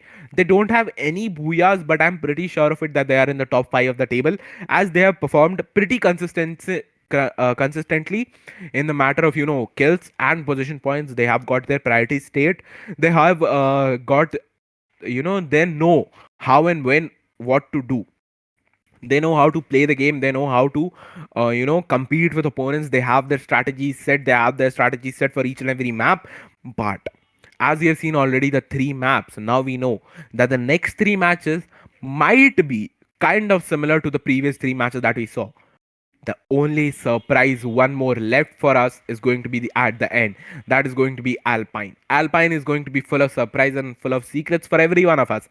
Well, the table points will be in front of us pretty soon, and I am pretty excited to see who is going to be on the top of the table right now. Asia Invitational has a lot of us for us, has a lot of things, has a lot of surprises for us in its pockets. Let's check the pockets, what's going to be in there for us. 4 more matches left, and then the end of day 1 will be near to us. Let's see what's going to happen. We have already completed around 40% of the matches for today, but 60% still remain. The majority of matches still remain. Let's see what's going to happen in the furthermore matches, and what are we going to see, what are we going to witness in the furthermore matches. The matches yet to come are about how the players that have already quarreled amongst themselves, who have already shed bloods and tears to get to the spot, have plans for themselves. How are they going to compete against each other to get the first position, to get the second position or the third position? Because the position at which you end the first day is where you are going to start the second day at. Which means if you are at a higher position on the first day, you will be relieved for the second day, and you might play even the better version of yourself than you were on the first day. As we all know, that under pressure we might not perform well, but once we are relaxed, we perform the best of what we have. That and the teams on the lower sides or on the lower edges of the table might be under pressure of how are they going to perform, of how they will be performing for the second day, as that is going to be very crucial for themselves. Right now, 4 more matches. A lot of pressure is being generated on the teams that are on the table bottom. But for now, the tables that had been waiting for us pretty that we are waiting for is going to be in front of you guys pretty soon. Let's see what they have in store for us. But as we know, EA Esports, this name is something, this name is that no one going to forget. No one is going to forget this name. Everyone is going to chant this name out again and again and again and again, because they have done things so. In the previous match, in the match of Purgatory, they also tried a kind of a weird rotation, which I said they might not be able to fulfill it, but they did. In this match again, they tried their best. They had a good source. They, first of all, they do not panic. They have their strategies, they have the plans straight up, and they know what they are going to do, what they are, have to do to get to the spot where they are planning on to, where they are dreaming of. And they do it, they execute it pretty well. Even with two men down, on only two men, they did what they could. They did the best that they could, and they actually proved themselves out. They have done a brilliant job, and I kind of think that they might outperform even more. Let's see what are the tables going to have, what are the tables having for us. Let's see what is there in role for us, what's going to happen, because the tables is something that is going to determine what's the plans for other teams, what's going to be the challenges that the teams are going to face. Where the other hand, we know the next match is going to be Bermuda. Bermuda is a match which we all have been waiting for. Bermuda is a classic match, as we all know, the classic map that was since the starting of Free Fire. And even in Free Fire Max, we can see, even after the addition of other maps, we can still see Bermuda as one of the most favorite, as the most popular, and the most demanding maps of all times. We have to see what is going to happen next. What is Bermuda going to have in store for us? What is Bermuda going to show us, as the players have already might got understood about the other teams, their opponents, and the map as well. Well, they might be having the knowledge of map, but the play style must be something that they needed. Now, the first match of Bermuda might have got them their strategies sorted out, their strategies straight up. Now, if they wish to work on, they might get rid of the failures that they did in the previous matches. So, for now, I guess the Bermuda that we are going to witness again is going to be a bit different from what we had witnessed in the previous matches. But on the other hand, if we talk about Kalahari, Kalahari is going to be all same. The one who has his higher terrains, higher ground sorted, is going to be the one that is going to take the booyah home. Well, that's what EA did, and EA took the booyah home. They showed us the true perfect combination of gunpowder and game sense. They had their game sense straight. They got their game sense straight up, that yes, they have to get the terrains right. They have to get the strategies first perfect. Then they went for the kills, and they didn't miss a shot. They got their shots on point, they got the targets on point, and they got the finishes on point as well.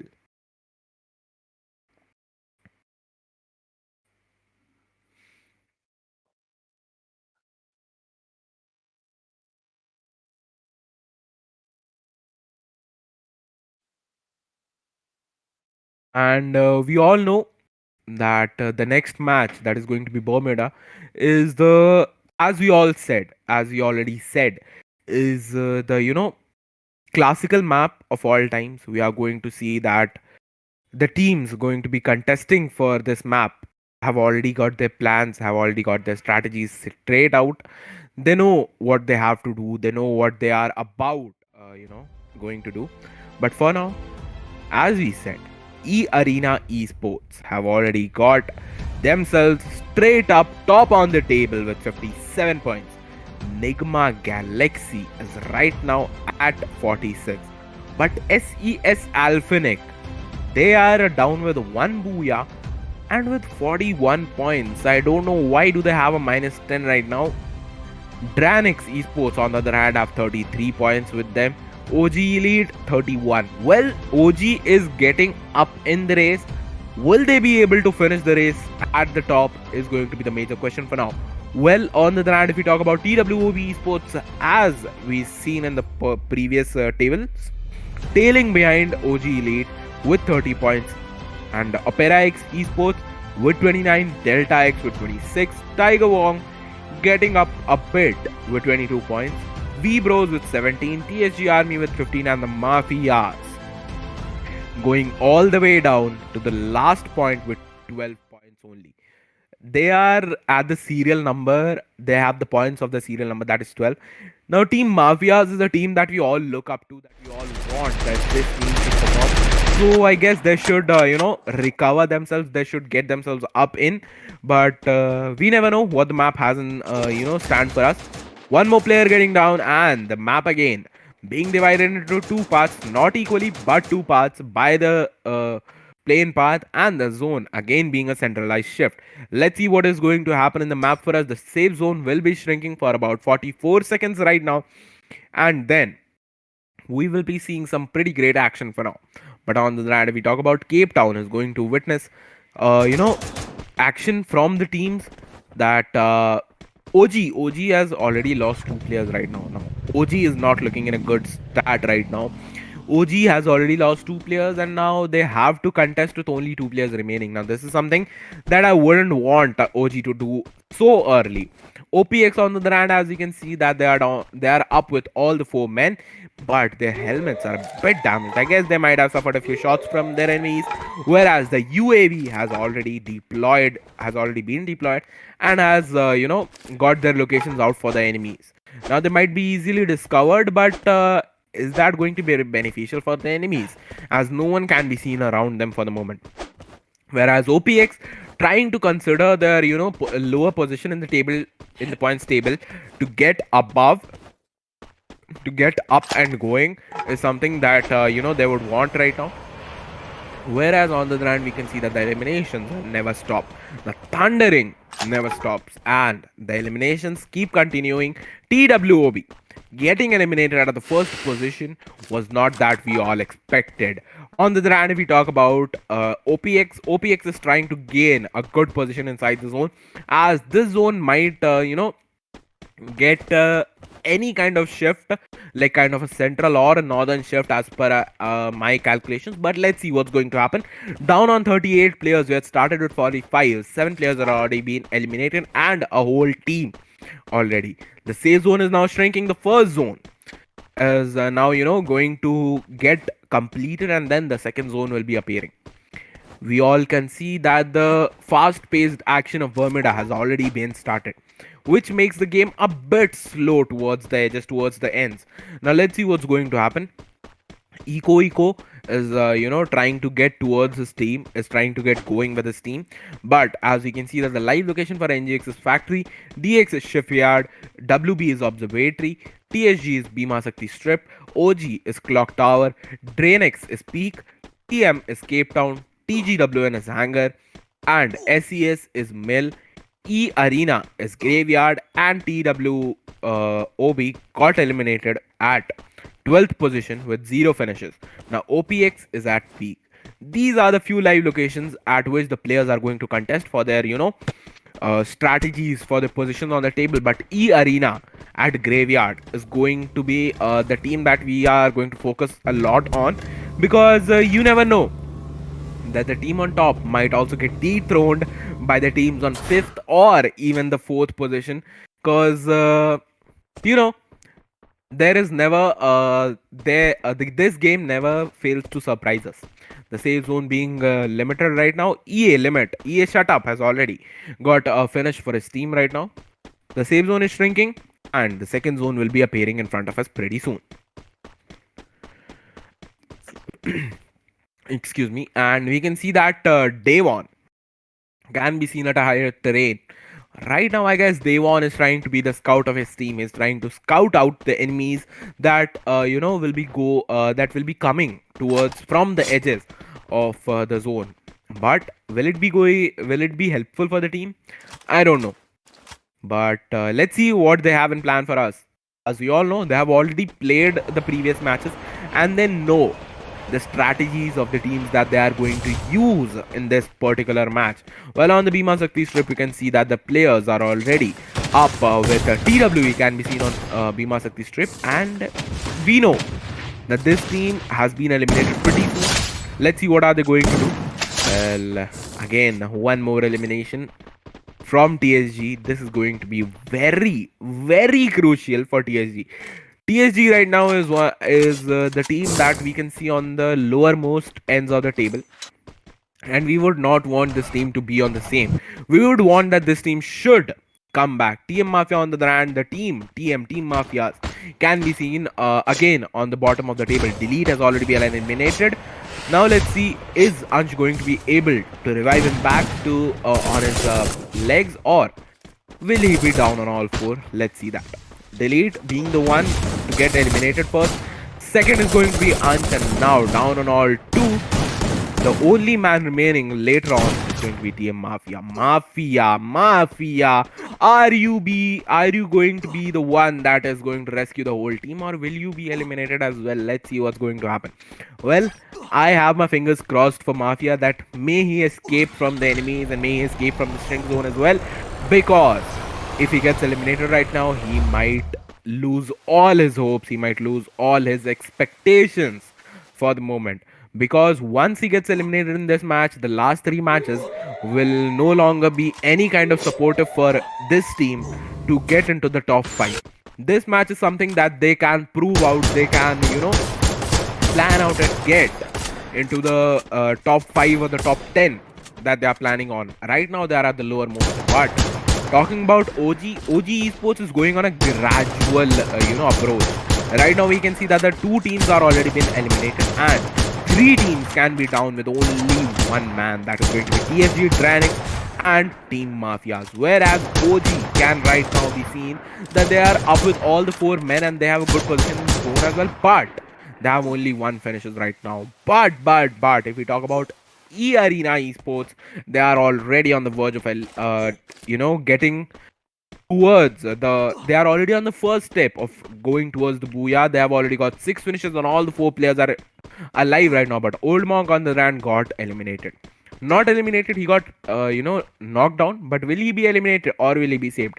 That's the major question right now. Clock Tower is going to be pretty vulnerable spot for Team OG, as the safe zone has already shrinked out from this reason and they have to move in. The players are pretty far away, and that's the major factor that affects this team and that makes this team get eliminated every time pretty soon. But right now we can see that Team Mafias have got their all the 4 players being revived right now. Mafia played pretty well and Team Mafia has got all the players right now up above. But on the other hand, if we talk about TGWIN, this team got eliminated pretty early and we were not expecting that. But if we talk about TSG, Tiger Wong, this team is already seen on the lower half of the table, which means that this team had a scope of improvement. But if they keep getting eliminated like this in every match, I don't think so that the scope of improvement will be left again for them. Whereas on the other hand, if we talk about Orangutan is down on 3 men, but with 1 finish, they have a good position. They might get inside the zone pretty quickly. Let's see what they have in plan for themselves. On the other hand, if we talk about DRANIX and TSG are down with only 1 man each, but look at the Arena Esports. 10 finishes and all the 4 men are alive right now. OPX is suffering from heavy blows from their enemies. Eco is trying to revive Yogi, but will he be able to ever revive Yogi? Yes, he will. Yogi will be the one that is going to get knocked out again, as he will not be able to survive the damages from the zone and the enemies. 2 players from OPX got eliminated pretty soon. Let's see what is going to happen right now. NIGMA Galaxy is nowhere far behind. They are trailing back just behind EA with 7 finishes and all the 4 men alive right now. OPX got the 2 men eliminated, but 2 men are still there and we know that even 2 men can get the booyah for their team. No, you can never compare anyone, but for now we can see TSG trying to gain a comeback right now, getting all the 4 players up above on the board, but DRANIX got eliminated pretty soon. OPX having only 1 player remaining right now. Let's see what are they going to do. Team Mafia trying to gain back their position on the boards. Let's see what are they going to do. But DX on the other hand playing pretty safe, playing from zone to zone and playing the minds of their opponents. 0 kills, but they have all the 4 players alive. NIGMA Galaxy again getting 10 finishes. Now the difference between EA and NIGMA Galaxy is only that the NIGMA Galaxy has 1 player lesser than EA. Other than that, all the stats are same, but EA won't stop on that. EA got 2 more finishes with 13 finishes. Right now, Arena Esports is trying to prove their spot in the that is trying to prove their domination in the upcoming matches and the matches that are going right now. But where are they? They have already lost 2 players.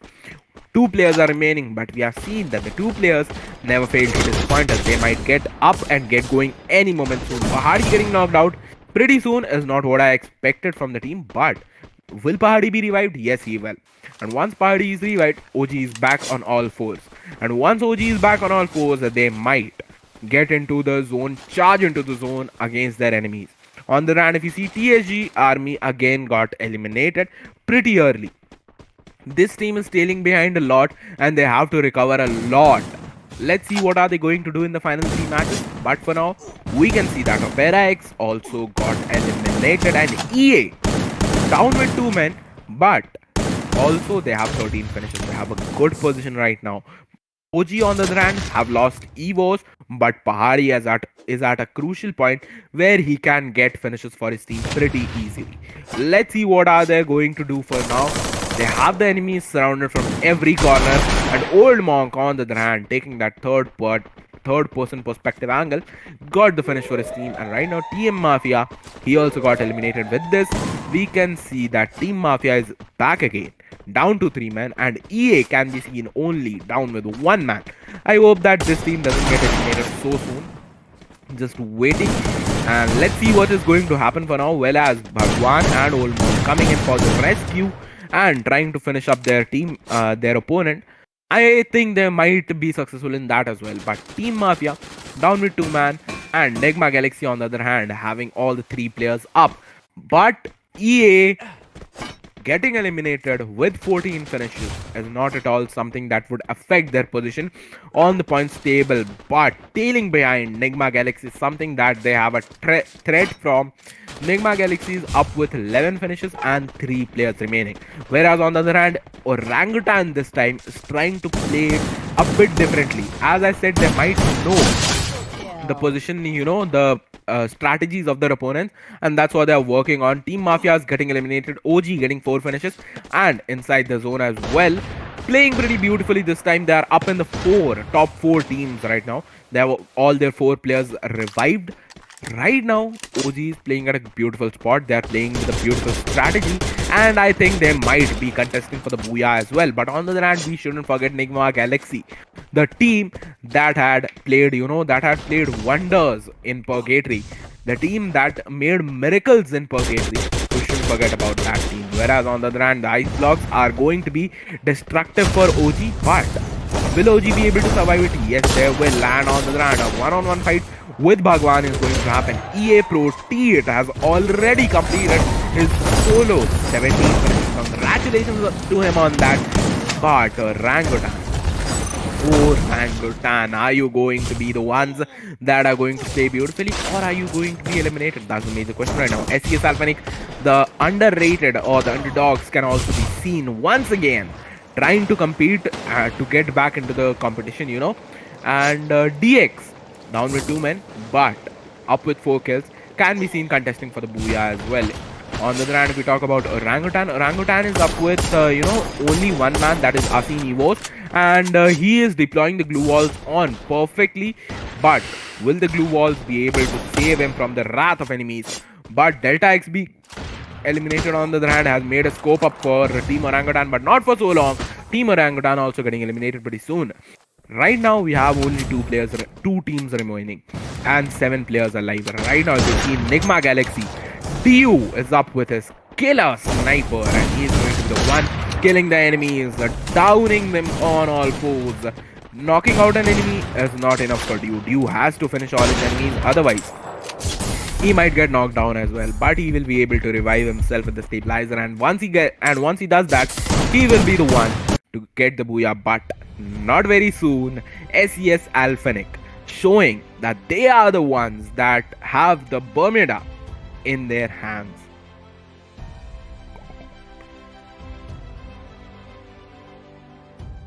Just like the previous Bermuda match, SES ALFAINK does the same, proves the same, and says everyone that watch out, we are coming for Bermuda.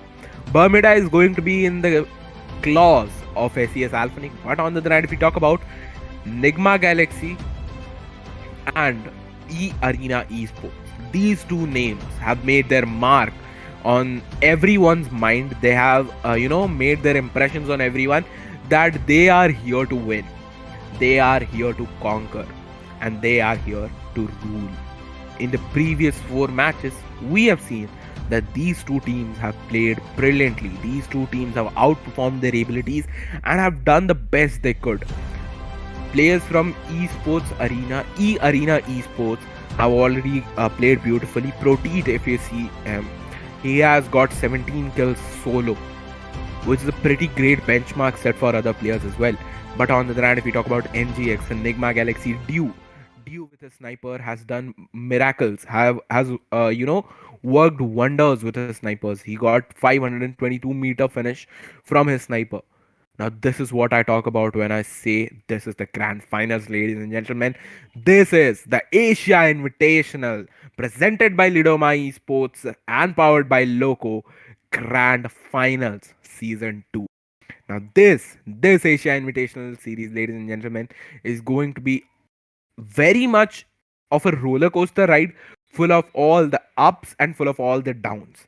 Now these ups and downs make up a perfect roller coaster ride, and sometimes even the whirls and the spirals make it more interesting. As we can see, the Bermuda repeating its history. Nigma Galaxy tailing behind just like they did in the first Bermuda, and SES ALFAINK taking the victory from the jaws of Nigma Galaxy. Nigma Galaxy has played pretty well since the past 4 matches.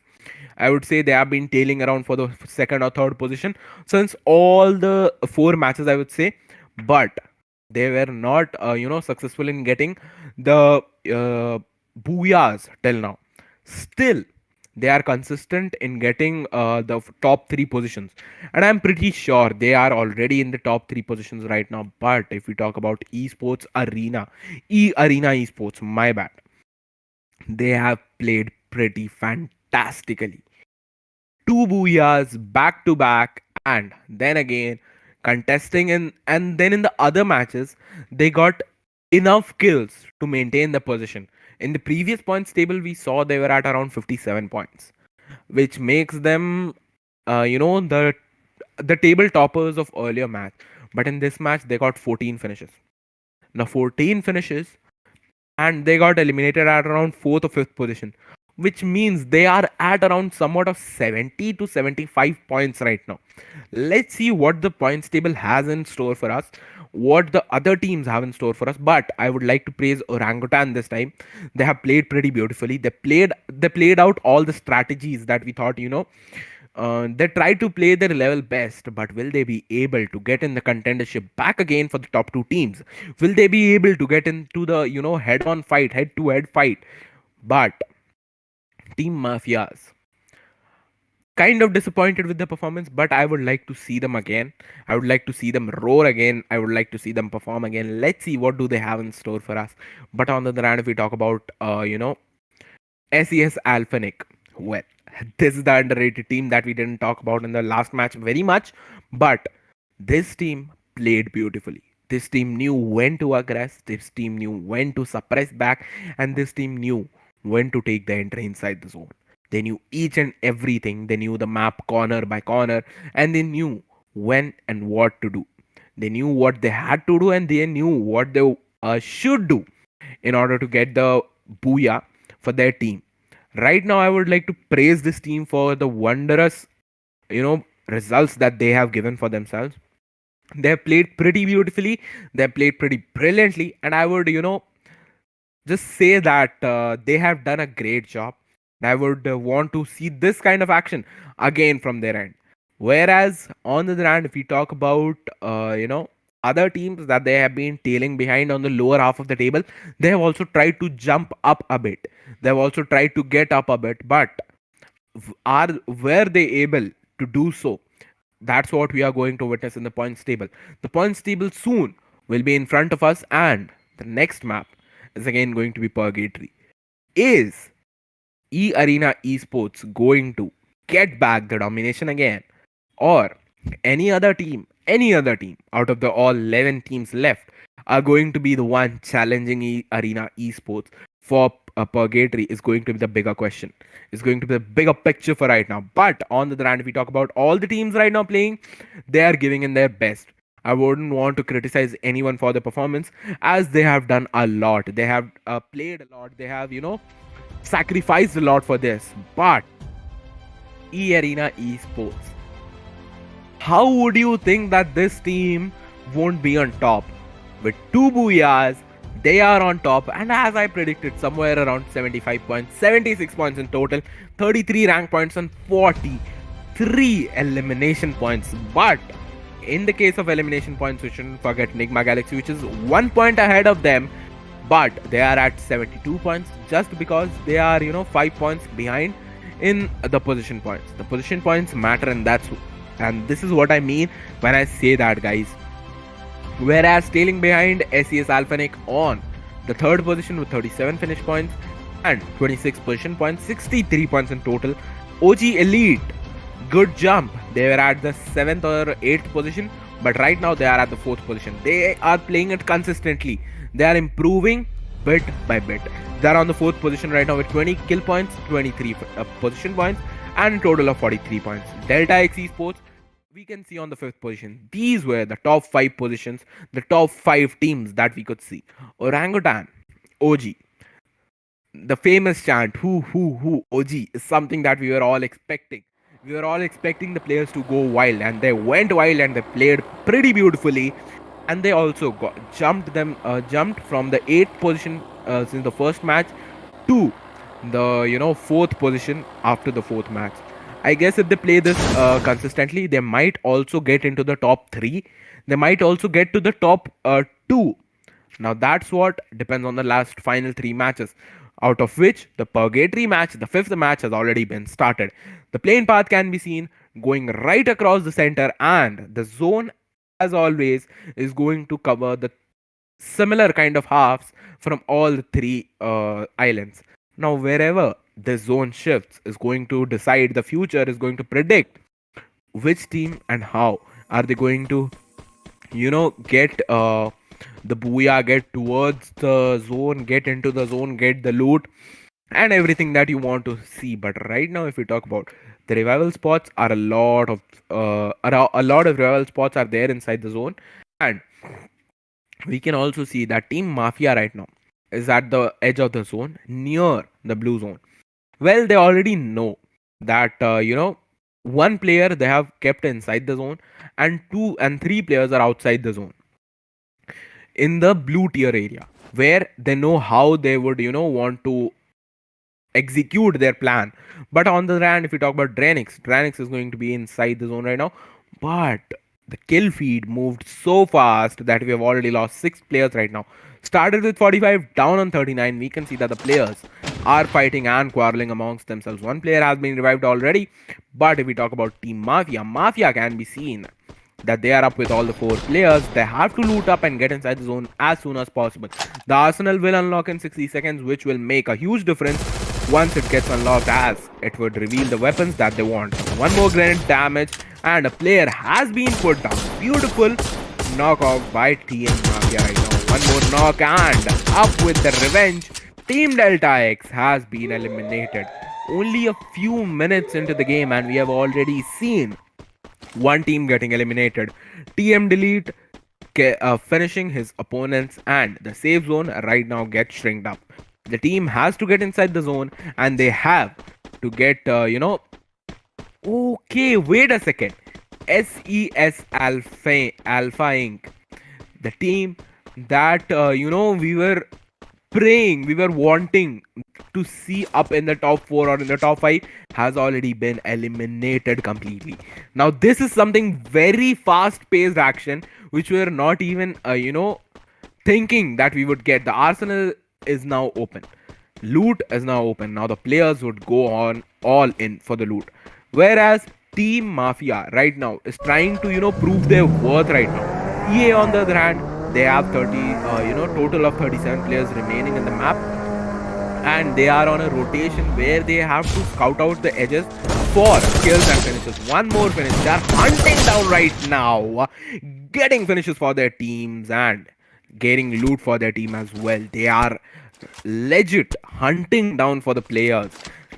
This is the confidence that a team wants, and this is the confidence that a team gets once you are on the tabletop. If you get the tabletop, you have no fear. You have the last 3 matches remaining. It's just a do or die. And that's what they are doing right now. They are either doing it or they are dying right now. And they are dying for kills right now. They are doing everything that they could for the kills. Proteat, on the other hand, is going to be the one that is going to scout out. That is going to be the, back support of the team. That is going to help the team move forward, providing the enemies and also playing the support role for right now. Whereas on the other hand, FUGOD downing on one player, getting the high train, getting a good height advantage, and trying to get down and trying to get the finishes of the opponents. Whereas on the other hand, if you talk about NGX, already got one finish. 38 players remaining. The revivals, the series of revivals continue, and we can see that 38 players right now have been contesting for getting inside the zone and getting the booyah. Whereas the safe zone is right now shrinking. We can see that WEBROS can be seen right now crossing the rivers, getting inside the zone, and they might have predicted something, a shift that they are very confident on, that they are planning on to go for which they have already looted their areas, and they are trying to get inside the bigger half of the island right now. Whereas if we see NGX, they are at Brasilia right now. DX got eliminated at 12th with 0 finishes, and SES also got eliminated at 11th with 0 finishes. Now right now if we talk about WB, can be seen at Central, TSG at Golf Course, OG at Forge, DRANIX at Brasilia, TM at Crossroads, TGWN at Brasilia again, and E Arena can be seen at Lumbermill, TWOB at Moathouse, and OPERAX at Marble Works. The safe zone is shrinking, the enemies are near around. Let's see what is WEBROS going to do. Having a baseball bat in hand, will he be able to hit the home run? Let's see. That is the major question right now. The glue wall being deployed on perfect points have saved the players from being eliminated pretty soon. But a knockout from this grenade is something that no one was expecting. But what a beautiful grenade. What a beautiful grenade here. A Kobe shot from WB Dragon. Drago, I would say. WB Drago. Let's see what is going to happen right now. WB is up on all fours, and they are against, they're trying to get their enemies down on all fours. Let's see what are they going to do. The second zone has already been made, and the players have to travel inside the zone, or they might have to face the adverse effects of the mutual enemy. Let's see what is going to happen. The zone is going to shift, shrink in at around 50 seconds.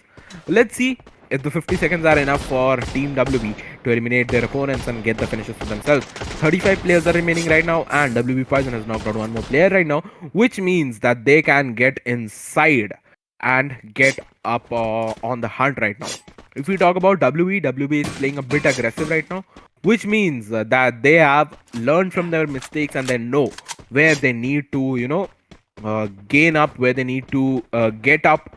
But if we talk about the miraculous, entry from Team Mafia, they have got 4 finishes and they are up with all the 4 players. Whereas TSG on the other hand can be seen with 0 finishes, but they are up with all the 4 players and they know how to enter inside the zone. But if they take a left look, they might see their enemies as well. Their enemies have been spotted and they are trying to knock them off, but the trees are going to be the obstructions right now. If you talk about TWOB, the team that was eliminated first in the last match, can be seen at 5 points right now.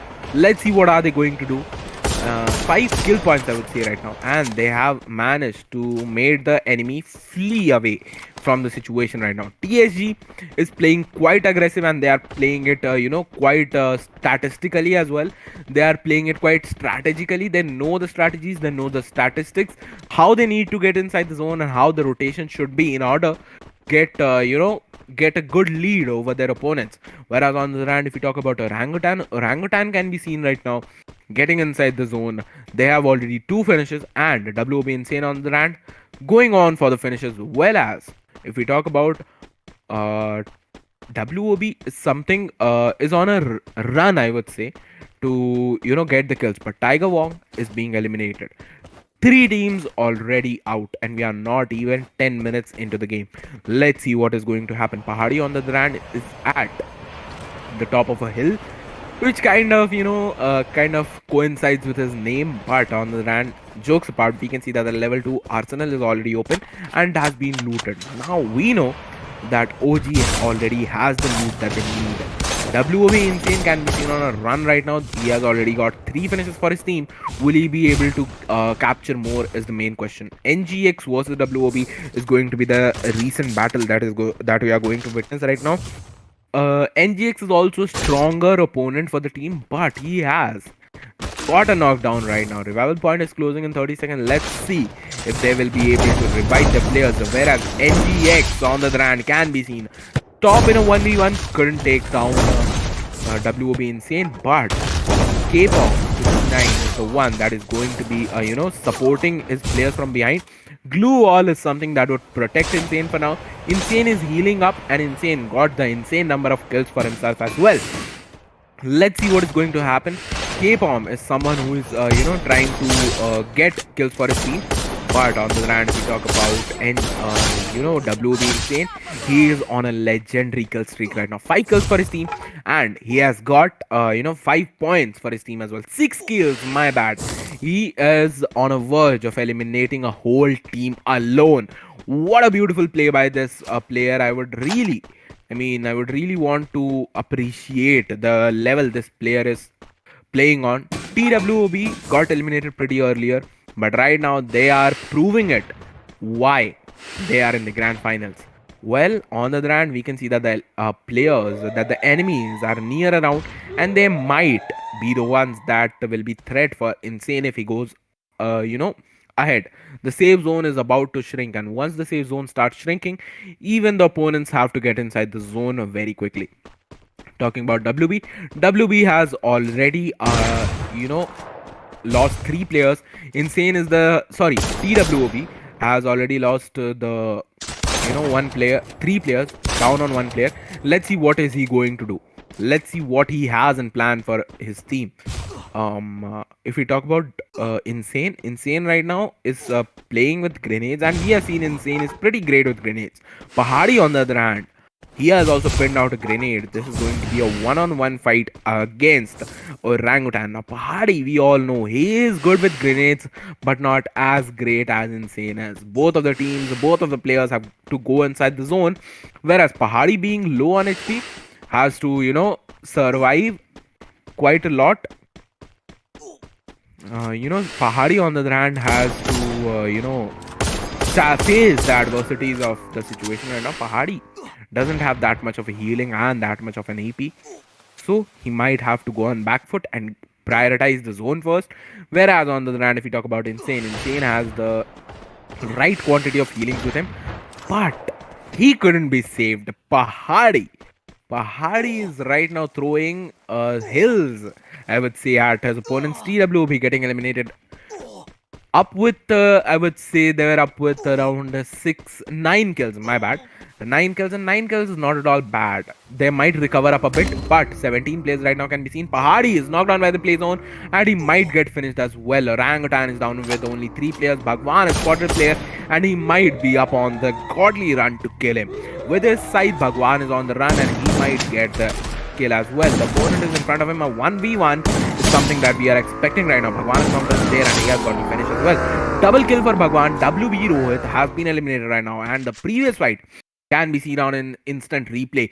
The beautiful notions of the fight where these 2 players had to escape the zone as well and had to escape the enemies as well. Whereas on the other hand, Pahadi went for the kill and got the kill secured for his team, and also eliminated a whole team on his own.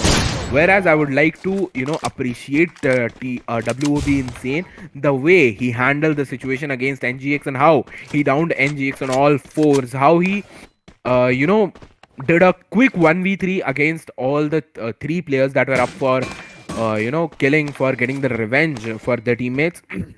Whereas Pahadi on the hand played pretty beautifully. WOB Insane couldn't survive for long. Pahadi got the triple kill. And on the hand, if we talk about OG right now, is one of the leading teams in the lobby. And Team Mafia. This is the team that we were not expecting a lot from, but they are already in the top two teams of the lobby right now. 3 players remaining and 8 finishes with them. OPX can be seen that the team is down with only 1 player, but Bhagwan is right now down on all fours. TM Delete is going to be the one that is going to, rush in against Team Orangutan. But let's see, will the Russian be helpful for him or will it be not? For now, the grenades are being popped out, and this might be a very, adverse situation for EVOS, as he has to completely, put down the grenades and put down the glue walls to help him save. But TM Delete has knocked out one more player. EVOS right now has to get inside the zone. Pentakill by TM Delete has deleted Team Orangutan. Beautiful domination by TM Delete, I would say, and Orangutan getting eliminated. OPX Yogi, looking for the perfect opportunity to strike on, has got a perfect opportunity, has got a great cover, but not for so long. He has to apply the glue wall or else he might get eliminated, and that's what happened. He got eliminated pretty soon, and Team Mafias with their first ever booyah in all the 5 matches that we witnessed today. This is the first booyah for Team Mafias. Many congratulations to the team. The team that no one was expecting from has done wonders, has worked miracles, and has done, what everyone wanted them to, what the time demanded them to, what they had to do, and I guess they have done it pretty great. Team Mafias have done a great job. They have done a pretty brilliant job. They studied the first 4 matches and then they came back in the 5th match. More 2 matches are remaining. Now you never know what will happen in the next 2 matches. Let's see what is going to happen. Let's see what are they going to do. And this is now a difficult situation for Team Mafias, as right now they are not even in the lowest part and neither they are on the topmost. They are somewhere hanging around in the middle. Last 2 matches are going to be very crucial for this team, as this is going to be the comeback session for the team. Let's see if the team can make a perfect comeback or not. Whereas on the other hand, if we talk about Team OPX and Team E Arena, they were eliminated pretty early in this game. But Orangutan played pretty brilliantly in this game. Orangutan did a good comeback that everyone is expecting from them, and yes, Orangutan is also trying to get on the track right now. The trains that had slipped the track are right now trying to get back on the track again, and they are trying to maintain the speed back again. They are trying to get their wheels back on the track. They are trying to get themselves back on the top of the table. But as per the previous table situation, I can totally predict that Orangutan might have also jumped up a bit, as the teams on the top had got eliminated pretty early in this purgatory map, and the zone was the mutual enemy of all, and that's what happened.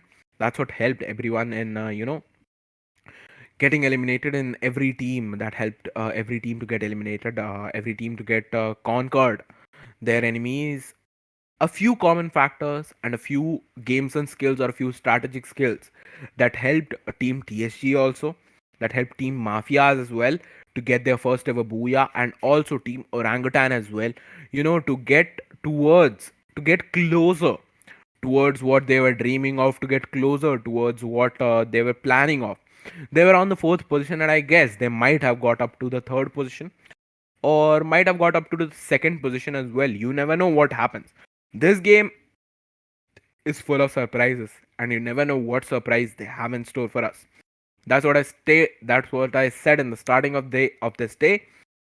Let's see what is going to happen in the further 2 more matches. Let's see.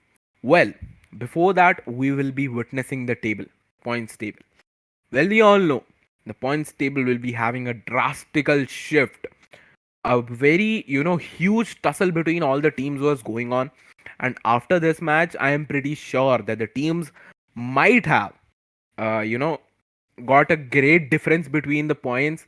The point margin must have increased, or the point margin must have decreased a lot, because the teams have now tried to level up against each other. The teams are right now not competing for the first spot, but they are competing for the first half of the table. And that's pretty important for everyone to understand, that if you end the day on the first half of the table, you will be quite relieved for the second day, as you must be knowing that you are already in the top first half. And then if you play your natural game, you might even get into the top 3, or even top the table, and walk home with the prize money and be the champions of a Lidoma esports presents Asia Invitational powered by Loco. Well, you never know. Asia Invitational, players from all over Asia. Asia is the largest continent, as everyone knows, and this continent has the largest, number of Free Fire players as well. And out of all those Free Fire players, we have these 12 top teams that are going to compete in total of 14 matches in a span of 2 days to get the final. I mean, to get the contendership, to get the crown of champions of Asia Invitational Season 2.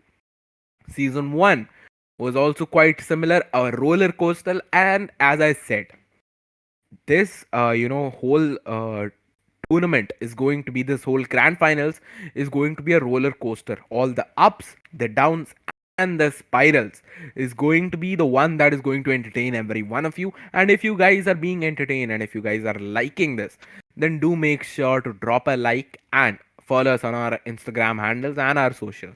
They might be there down in the description. Don't forget to check out us, and if you're liking this, please give a thumbs up for the casting. And also, the next up, the last two maps that are remaining is Kalahari and one more, Alpine. Well, we know Kalahari. We have already witnessed Kalahari, and we know how Kalahari works. How Kalahari has to, go through all the situations. How Kalahari has planned everything for everyone. Kalahari is a high terrain area where you get loots on the lower grounds. You don't get lot of loots on the higher ground. The main problem comes in, the main situation comes in when you have to loot from the lower ground, and then you have to travel the higher ground up above to, in order to get your higher terrain, and to get the number of finishes, that get the number of positions, and also to get an advantage over the enemies. We have seen that E-Arena Esports last Kalahari match, I would like to say, had their position straight up in the higher terrain, knew what they had to do. Well, they have not been performing pretty well since the past two matches, but I'm pretty sure of that if they continue this strategy in the Kalahari map again, they will be, champions. They will be on the top again. But as I said, here we can see that E-Arena Esports again top with 86 points. NIGMA Galaxy up with 84, SES ALFAINK up with 63, whereas OG Elite reducing the margin from 20 points to only 2 points, up with 61. Zero booyahs right now, but if you talk about OPERAX Esports, they are up with 52, the MAFIAS are up with 46, TWOB up with 43, DRANIX up with 42, Delta X up with 37, WEBROS up with 30, TSG up with 27, and Tiger Wong up with 27. Tiger Wong have been on the bottom part of the table, but a huge jump from the Mafias. From the 12th rank to the 6th rank, they have jumped up 6 ranks in a single match. Now I'll be focused on them, as I want to see what they are going to have for us in the store for the Kalahari map. Because I know they have already studied each and everything of each and every team in the previous 4 matches, and now they know what they have to do, they know how they have to act, and I guess they are going to do the same. Kalahari map in front of you, ladies and gentlemen. The playing path again being non-equal, being non-symmetrical, dividing the map into 2 unequal halves, but this time the council hall has the blue zone, the blue area loot, which is going to be inside the zone. The zone has taken an adverse shift, which is going to be very crucial for each and every player right now.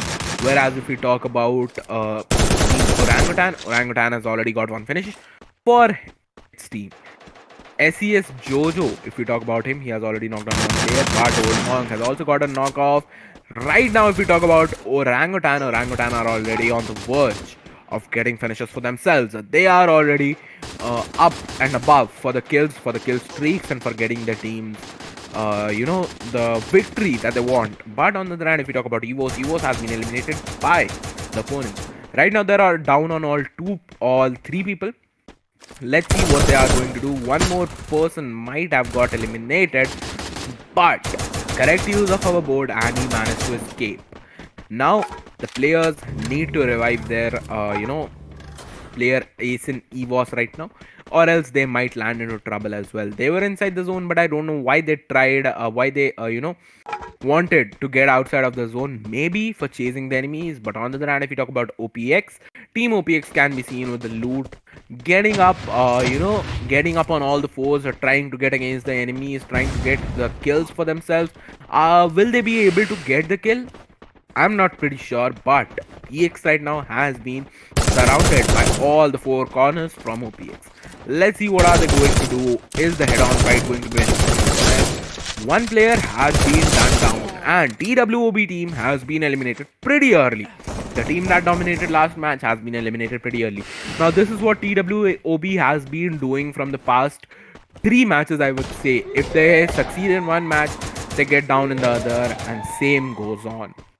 Whereas right now, if we talk about DX, can be seen right now playing well, but Mafia, you are Ansh, you are the only one right now that is, the hope of the team. Ansh, will he be able to get the one? Yes, he has a beautiful 1v2 for his team, and now he is going to, recall his players. He's going to heal up, and once his players get recalled, yes, they have. Now they have the all four are together. So now they have the opportunity to get back the booyah again. They know how they have to do. They have executed their plans well, and they have done the great research in the previous 4 matches, and now they know how to play this game pretty well. 31 players are live right now. Safe zone is again shrinking, and this safe zone might be very crucial for the teams. Whereas on the other hand, if we talk about Ansh has been taken down. And now Ansh might be eliminated as well. Yes, he has been. Team Mafia down with all 3 men. NGX on Foundation, DX on Bayfront, WB on the Maze, TSG on Mammoth, OG on Refinery, DRANIX on Shines, TM at Stone Ridge, TGWN at Bayfront, SES at the Sub, E Arena at the Stone Bridge, OPX at the Maze, and TWOB got eliminated at the 12th position with only 1 finish. Well, as Mafia Bala can be seen running towards the revival zone to revive his teammates, but will he be able to do so? Because TM Mafia has been eliminated again. Well, Delete is someone whom I will be focusing on this match, because he was the one who was able to delete the opportunities for his opponents last match and the previous match before that as well. Let's see what is he going to do. Let's see what Mafia Bala has in store for us. He has a double revolver. What will he be doing? What will he be having in store for us? Let's see that. EA shut up. EA is already in charge and trying to get his enemies knocked down. Got a finish and 2 finishes for Protite. Let's see what Protite has for us. And TM Delete getting closer to the enemies, getting closer to the high terrain, and as the previous match, they know what they have to do. They know that they need to get up the higher terrain, and they need to gain the altitude advantage so that they can have a upper hand over their enemies and upper hand over their opponents. But will they be able to do so? That's the major question. Let's see what is going to happen right now. Team EA up with all the 4 players and 2 finishes right now can be seen at a greater position, but DRANIX on the other hand, the players are being dropped down, and TSG was joined with only 3 players. And also on the bottom part of the table, will they be able to get in the top half, or will they be eliminated once again, is the major question right now. This is the match 6, ladies and gentlemen, just 1 match away from the final match of the day. Let's see what is going to happen in the Kalahari map. The second time we are going to witness Kalahari this time, and this time I guess the consequences might be a bit different. WB has also been eliminated right now, and Team Mafias is down with only 1 player. TSG on the other hand is down with only 3 players, and 1 out of them was already been knocked out. But the correct usage of glue was made it possible for the team to get back on the knees, to get back on the toes, and eliminate the enemies as well. They have done a pretty great job. EA Pro DTA on the other hand have got 18 kills for himself, and right now I guess EA couldn't perform since the last two matches, so now they have thought of performing in the next matches. Let's see what are they going to do. But for now, we can see that TSG Black is trying to get out of the area, trying to heal up, trying to get the inhalers, trying to get the glue walls. He's trying his level best, but will his trials be able to get successful? Will he be able to fulfill every opportunity? Will he be able to fulfill every need that his team needs right now? Is a major question for us. TSG on the run, we can see, is down with only 2. DRANIX is down with 3. And OG, if we talk about this team has got 7 finishes right now, and they have only a single casualty. But NIGMA Galaxy also has 7 finishes but 0 casualties. Now this is what we talk about. If we talk about EA Arena Esports is up with 4 finishes but 0 casualties. Now Team OPEX Divine is trying to gain back his players, is trying to get back his players on all fours. Let's see what will he be able to do so. Team DX on the verge of the zone, ready to open fire for his opponents. Let's see what are they going to do. Team DX up on the watchtowers, up on the higher grounds to take a scout over, to take a look over the enemies, trying to fire some aerial shots, but will he be able to do so? No, I guess he won't be able to succeed for so. Faker is trying to get the kills for his team, but for now I guess he would fail. Let's see what he has in store for us. Cross the river in his swag, and let's see what will he be able to do. The bridge block might get successful for him. All the 4 teammates are right now up there. Let's see what are they going to do. But on the other hand, if we talk about DRANIX has already got 6 finishes, and EA topping the charts again with 8 finishes. I guess beating EA today is not going to be in the syllabus for any other team right now. EA is in a total mood of domination today. And they've already planned that they need to finish the 50 kills margin even before the day ends. So I guess that's what they are up for. And TWE, one player has been knocked on. Let's see what are they going to do. Will they be able to revive him? Will they be able to take the one-on-one pretty beautifully? And I guess the damage has been dealt, but the one-on-one will not be easily successful for this team. For a one-on-one, but couldn't. Denzoshin couldn't get the one-on-one, and with this, team got eliminated. NIGMA Galaxy up with 7 finishes, totally tailing behind E Arena. Tiger Wong has been eliminated. Well, Tiger Wong was the team who was at the last of the table, and right now I don't think so that this team is very successful in being able to get over its opponents. So I guess Tiger Wong needs to change his strategies a bit in order to get the top spot of the table in the later half of the day. Well, not half the day, in the later match. Let's see what is going to happen. Whereas NIGMA Galaxy is on total domination, getting the finishes for its team and getting the greater position that the team needs for now. Whereas on the other hand, if we talk about E Arena is already got the good number of finishes that they need. And in this other POV, we can see how the teams are dominating others and how they are getting their positions inside the zone. But TM Mafia being the last man standing, will he be able to carry his team forward? NIGMA Galaxy on the other hand got 14 finishes right now. Just now they were tailing behind E Arena, but now they have managed to get ahead of E Arena. Let's see, will E Arena be able to cross this margin set by NIGMA Galaxy? Well, NIGMA Galaxy hasn't been eliminated yet, so you never know what's going to happen. This game is full of surprises. That's what I said earlier, and that's what we are going to witness right now. Let's see what Limit is planning up to do.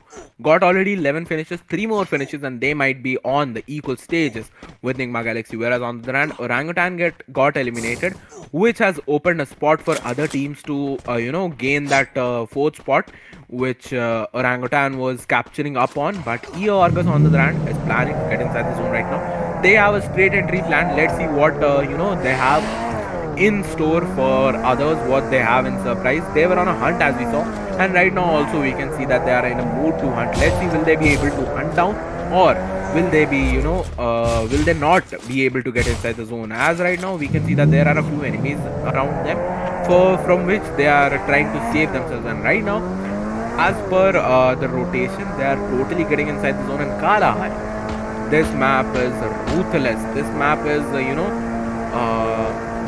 merciless to each and everyone. Let's see what they have in plan for us. A beautiful slam in, and they are planning for a kill. One more player down, and EA is on the verge of eliminating Team Mafias has been eliminated right now. Well, they were playing pretty well, but not well enough to maintain their position. 17 players are remaining right now. 3 kills for Protite. We can see right now. What is he aiming to? What is he planning to? Will be the major question right now. EA getting a good entry inside the zone, and they have to keep moving forward, or else they might be in trouble, as the zone is pretty far away from them. A good jump, and this jump will help them leap. Will help them get the leap that they need right now. TSG Army has also been eliminated, and right now we are down to the final teams that need to perform, that need to prove their worth. One more player up here, we can see that he can be down again, and EA Limit crossing the limits, getting the finishes. Let's see what they have in store for us. E Arena has also, I guess, got the 14 finishes margin right now, and the final fight, if we get to witness between NGX and E Arena, will be the best, I guess. Well, on the other hand, if we talk about NGX, got 18 finishes. Now this is something phenomenal that you wouldn't even expect. But ladies and gentlemen, when I say this is the grand finals, this is what I mean. 18 finishes from a team, and also having all the 4 players alive is something which shows an extreme amount of dedication, an extreme amount of good leadership, and an extreme amount of gunpowder plus game sense plus strategy plus statistics. I will be tired, but the qualities won't ever end.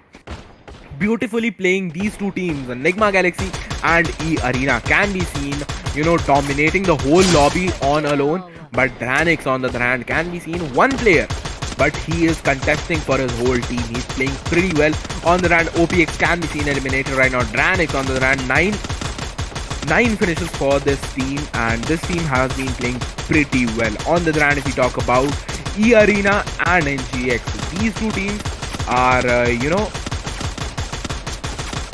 teams are also playing pretty well. 16 finishes for E Arena and 18 finishes for NGX. Let's see what is going to happen right now. Okay, so the connection was a bit lost for earlier, but now we have the connections. 16 finishes for E Arena, but 19 for NIGMA Galaxy. Will they be able to cross the 20 kills mark or not? That's the major question. Well, E Arena is up with all the 4 players. Let's see what is going to happen right now. Let's see what are they up to. And DX is down on all 4s. They don't have any players left. The final 2 teams, E Arena and NIGMA Galaxy. But DX is, on the other hand, we can see that only one player is surviving. Will he be able to get the kill or not? Well, I don't know. Penta kill and one more kill from NIGMA Galaxy. We can see 21 kills. The margin has been crossed. He has already got what he wanted.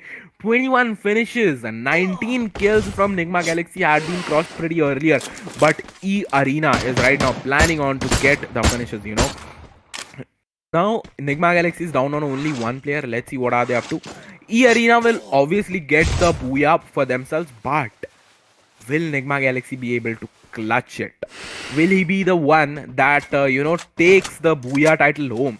Let's see what are they up to. Right now the players are dropping up. Let's see what is going to happen right now. The players have played pretty beautifully, and EA Limit, with a legendary performance, got the booyah for its team. And this was, ladies and gentlemen, the Lidoma Esports presents Asia Invitational Season 2 6th match, Kalahari, where the reigning team E Arena Esports maintained their legacy and got the 3rd booyah of the day, which means they have the 50% booyahs for the whole day. Now they have a dominating nature, but dominating the lobby this way is not a child's play. They have practiced pretty hard, they have done a lot of research, a lot of great work that they needed to, and they have proved their worth.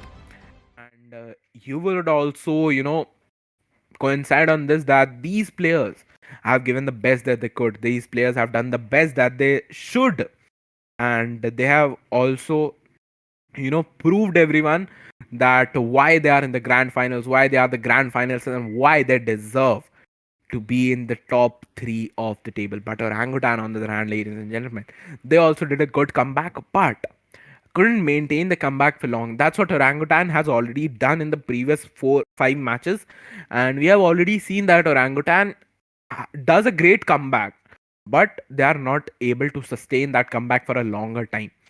They get lost with that comeback pretty soon, and that is what that has been, propulsing Orangutan a bit backward. But not to worry, they have their strategy straight up, and they are still somehow managed to get in the, top four of the table. But the underrated team, the team that we didn't talk about, Nigma Galaxy. What are you guys made of? What are you guys made of? You guys have done such a great job that I was almost about to go bald by snatching all my hairs. You guys you guys did such a brilliant job of getting 21 kills. Now 21 kills is no joke for a team, and getting such kills is, obviously, that shows how much of a gunpowder you carry, how much, you can, dominate the lobby. 21 kills is something that you can only dream of at such a stage, at the grand finals of the Asia Invitational is no joke, ladies and gentlemen. Out of the lakhs and lakhs of teams, the top teams are invited to the Invitational Showdown. And then, out of them, the 12 greatest teams are then selected on to move to the grand finals. And out of these 12 greatest teams of Asia, Nigma Galaxy managed to get 21 kills out of the lobby. Now, that is pretty dominating, and that is something against which everyone should, bow down to them. I would also legit bow down to them. They have played a beautiful game, they have done it pretty beautifully, they have done it great, and I would also want them to, show this magic of them, and show this, skills, show these moves of them in the upcoming matches as well. One more match is left for the day, which is going to be Alpine. Now Alpine, ladies and gentlemen, is the newest addition to the game Free Fire. Let's see what Alpine has in store for us. I'm not going to reveal a lot about Alpine. Well, you guys all must have already seen Alpine a lot, but let's see what Alpine has in store for us, what Alpine has in store for the players, because the players have been playing these three maps over and over again for, twice times. Like, players have played Bermuda twice, players have played Purgatory twice, players have played Kalahari twice, but yet they haven't played Alpine in the grand finals. Now, for the grand finals, Alpine is going to be coming for the first time. Let's see what this first time has in store for the players, because we know every first time has good, pros as well as cons. Let's see what are the cons and what are the pros in the grand finals, as the next match will be starting in a few minutes. But before that, we have to look at the, points table. We have to focus on the points table, because right now I don't think that, arena esports would have even shaken a bit, because they might have, I guess, dominated their points.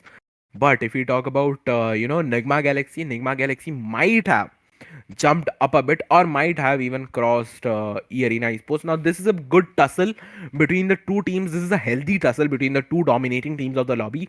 E-Arena Esports gaining 3 booyahs back, and, NGX not even getting 1 booyah, but still in the top 2. Now, this is something which defines the level of competition, which defines how the players are competing against each other at such a great level, and still they manage to, get themselves going in such a way that, they are able to get what they want, get to the position where they want to go. This is something phenomenal. This is something which you would only get to witness in the Lidoma Presents Asia Invitational Season 2, powered by Loco. Well, ladies and gentlemen, we are up again towards the final phase or the final match of today. Let's see what the final match has in store for us. But before that, I would want you guys predict the points table. I would want you guys to say, you guys to see, or you guys to interact with us and say what do you guys think that the points table will be at the end of the day. Well, I also want to know how much our audience has interest in this and how much our audience knows about this. Well. Apart from this, we know Alpine. Alpine, is a map which is also greenery, which has also greenery and also has the icy part. Now, it is kind of a snowy area which will engulf you in its snow if you don't know the exact time to get out. You need to get out on time. You need to get out on, on the perfect statistically marked areas. But as we all know, this is going to be the final match of the day, and this match will decide who will be the one leading for leading the points table for tomorrow.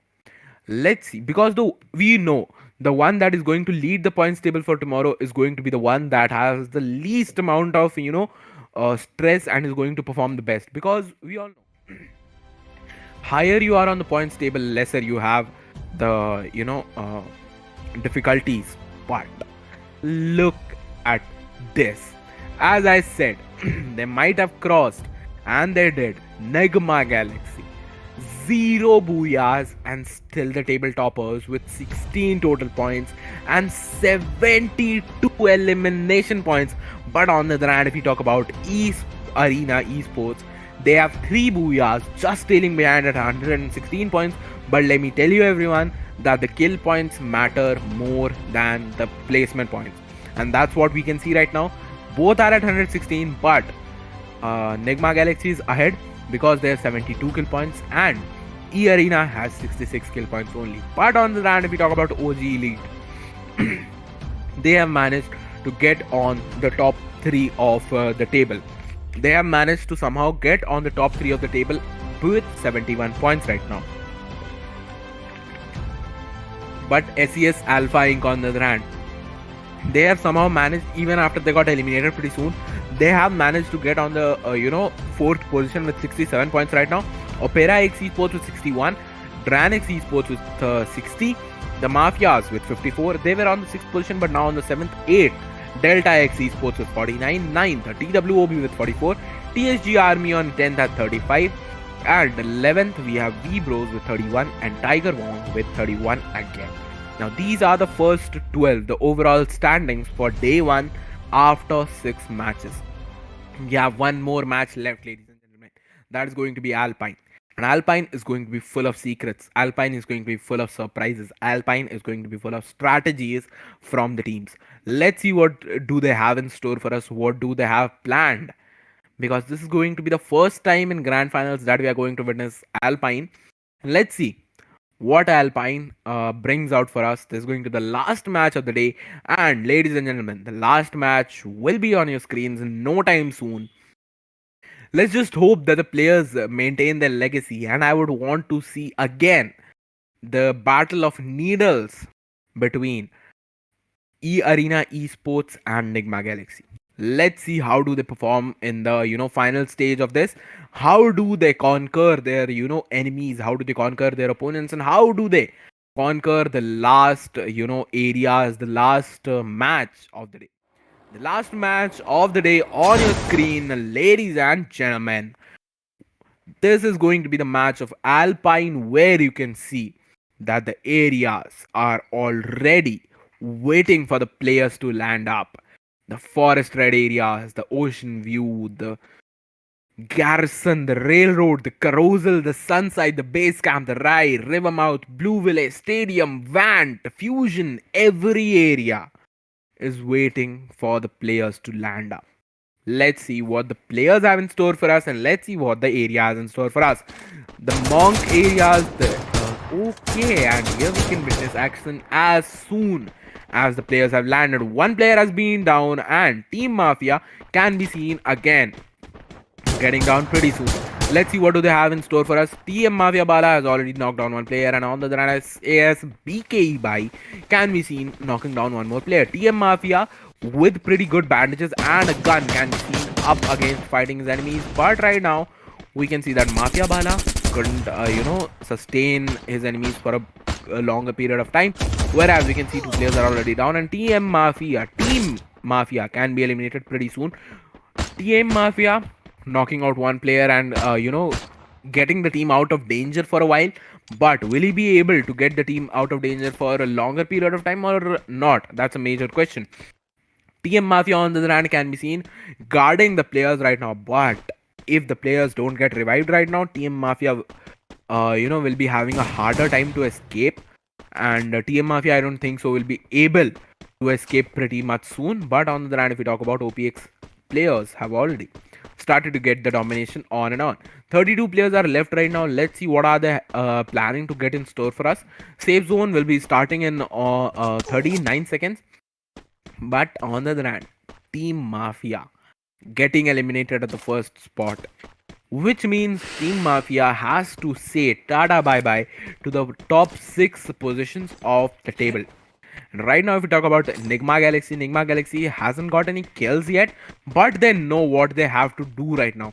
They know their positions, they know their places. NGX Fugard can be seen moving around in his vehicle, scouting up the area and getting the loot for his team. But on the other hand, if we talk about EA has also got the plans sorted. But on the other hand, DSG can be seen up with all the 4 players and Orangutan on all the 4 players. OPX on the other hand down with only 1 player. WOB up with 3 players. But let's see what is going to happen right now. WOB Shanti in his car trying to move ahead, recalled his players, and now up with all 4 players. Let's see what is going to happen. What Team WOB has in store for us. But on the other hand, if we talk about the total number of players, there are only 30 players remaining. WOB Shanti has already spotted a player, and right now I guess they would want to avenge the kill right now. The arsenal is open and they would now want the loot as well, but good damage of 54, not enough to get the player down.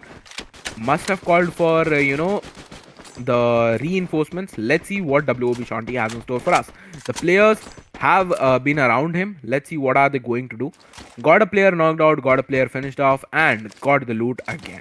Let's see what are they going to do for now. WOB up with 3 kills, playing a good role. 7th match, ALFAINK on your screen, ladies and gentlemen.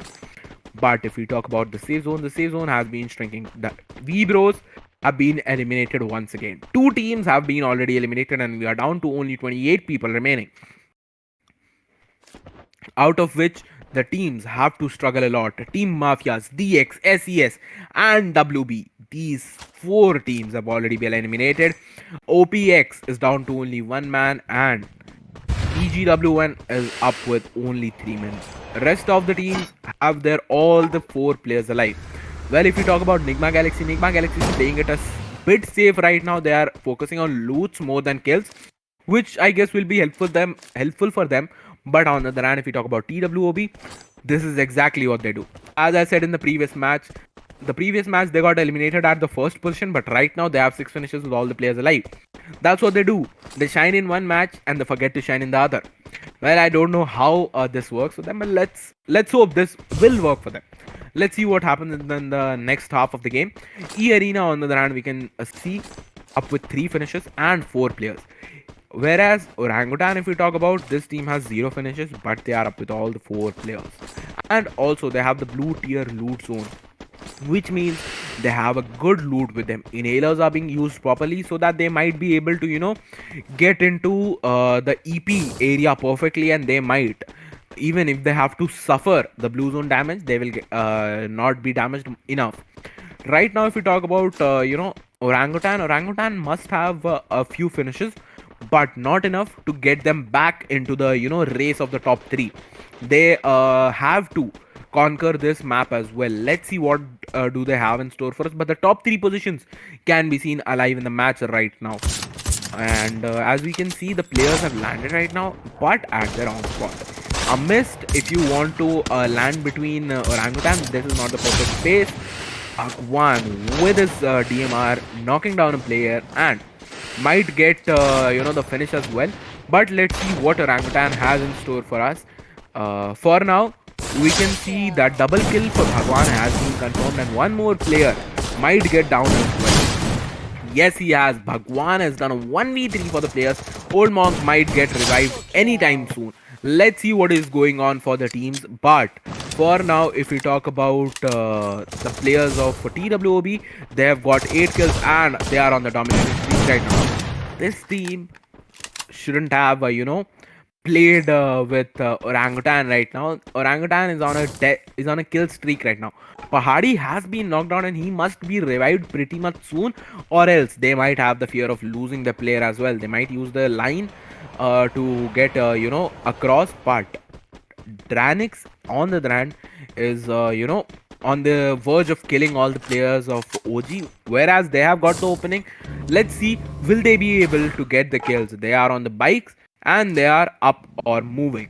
Let's see what are they going to do. The safe zone is a bit far away from team OG and they have to get inside the zone pretty much soon, or once it gets late they might not be able to get inside the zone and get the perfect spot they want. X Divine trying to recall all his players. Let's see, will he be able to do that? And once he does that, he will get a greater advantage over the other teams having lesser number of people, because man advantage is something that makes you win matches in every situation that we have seen right now. Yes, so for now we can see that Nigma Galaxy is still playing on that safer edge, but TWOB up with 10 finishes. Now, I don't know what the strategy is for TWOB, but I guess it seems to be working for TWOB, as they have been doing it pretty often.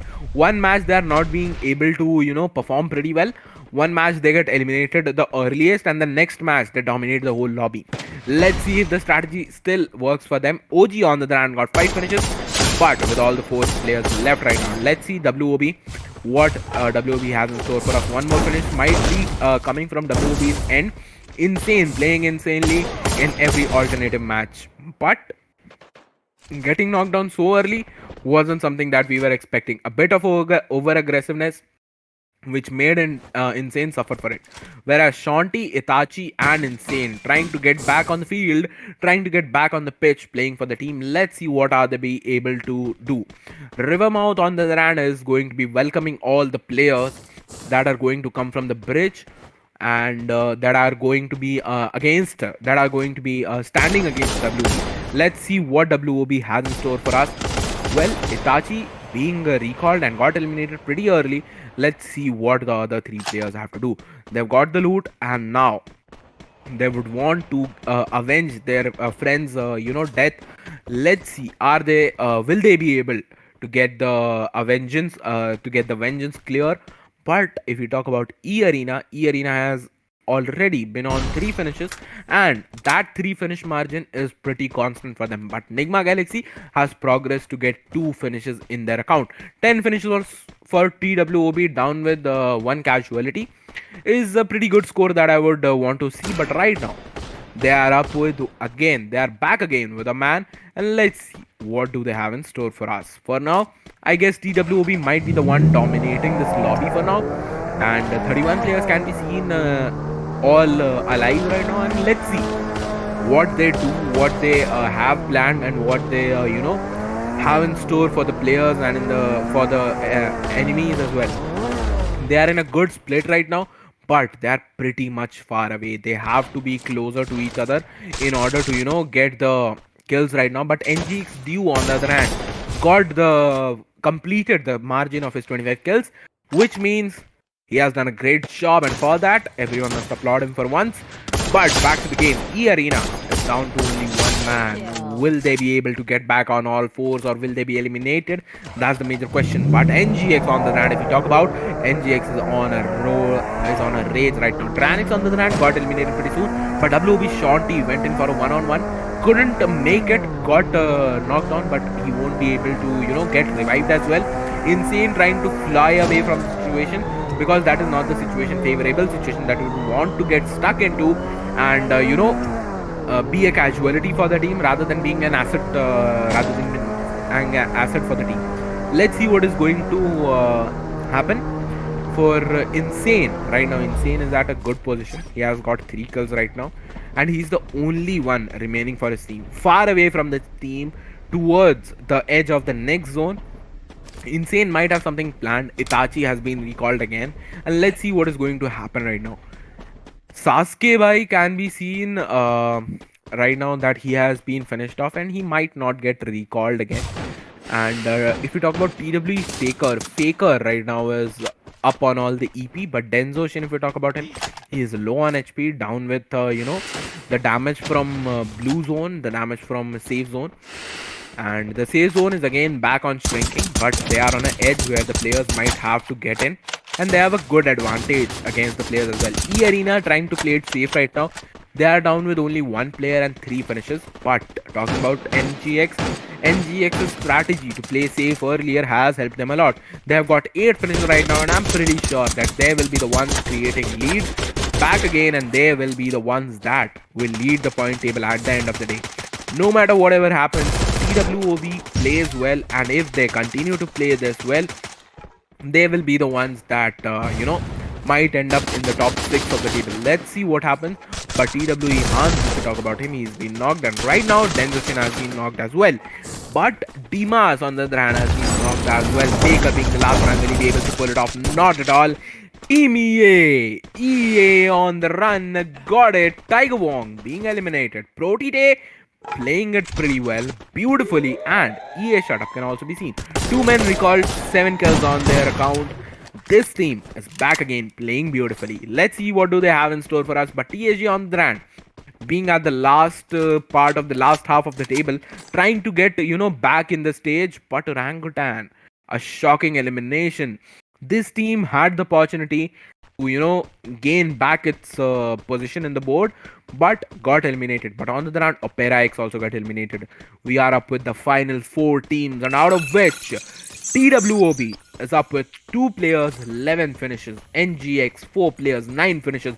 TSG 4 players, 9 finishes again, and E-Arena up with 4 players, 7 finishes. Now the man advantage is pretty equal except for TWOB. Let's see what do they have in store for us. 1 player got eliminated. TSG Mad Max eliminated a player, which means E-Arena is now down to only a single man. E-Arena has lost the man advantage and also lost the hopes of getting back in action. If right now TSG gains back the momentum and gains back the chances to get the booyah, then the hopes might get shattered for other teams as well, because TSG might get a good jump and might even kind of land in the top half of the table, because the points difference in the last half wasn't very farther, it wasn't very large, so they might even recover it. Let's see what is going to happen. But on the other hand, if we talk about NIGMA Galaxy knows its covers. NIGMA Galaxy when and where to hide, how to hide from the opponent, and how to hide effectively, I would say. But on the other hand, NIGMA Galaxy stopped, coming in, killing a player of TWOB and finishing off TWOB completely. With this, TWOB I guess has been eliminated, or is it so?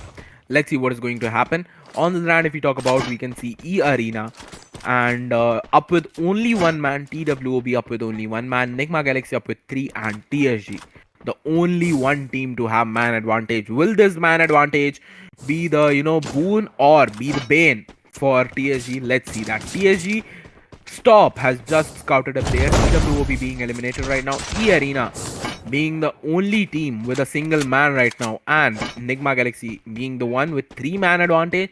Let's see what are they going to do.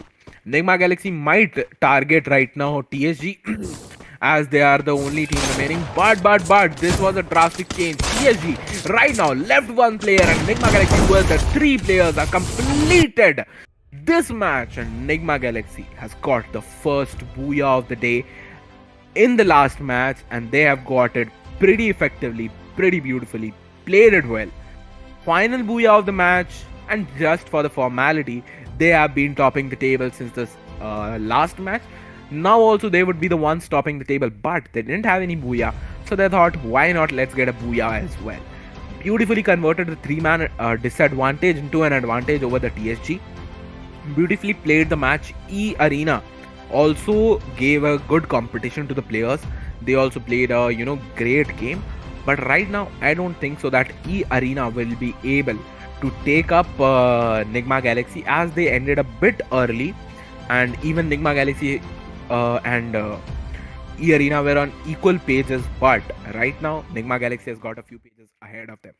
Nigma Galaxy played a beautiful game. Well, ladies and gentlemen, we have already witnessed 7 games of the day. First day of Asia Invitational, Lidoma Esports presents Asia Invitational Series Season 2, powered by Loco, has come to an end. The first days, all the matches are over, and we know we have seen a roller coaster of the rides. We have seen all the matches going from up to downs. We have seen teams that were on the lower half of the table in the first match jumping up directly to the first half of the table. They have played pretty beautifully, and also the 70 kills margin has been crossed, and somewhat I guess even the 80 or 90 kills margin has been crossed, and even a total of 130 or 35 points is something what we are expecting.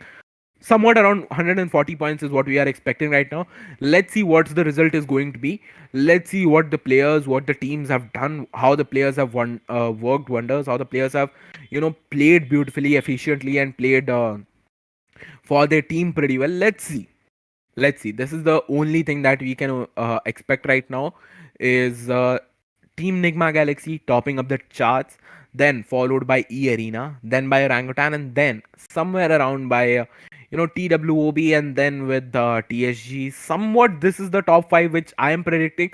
What is the top 5 that you guys are expecting? Why don't you guys also say us?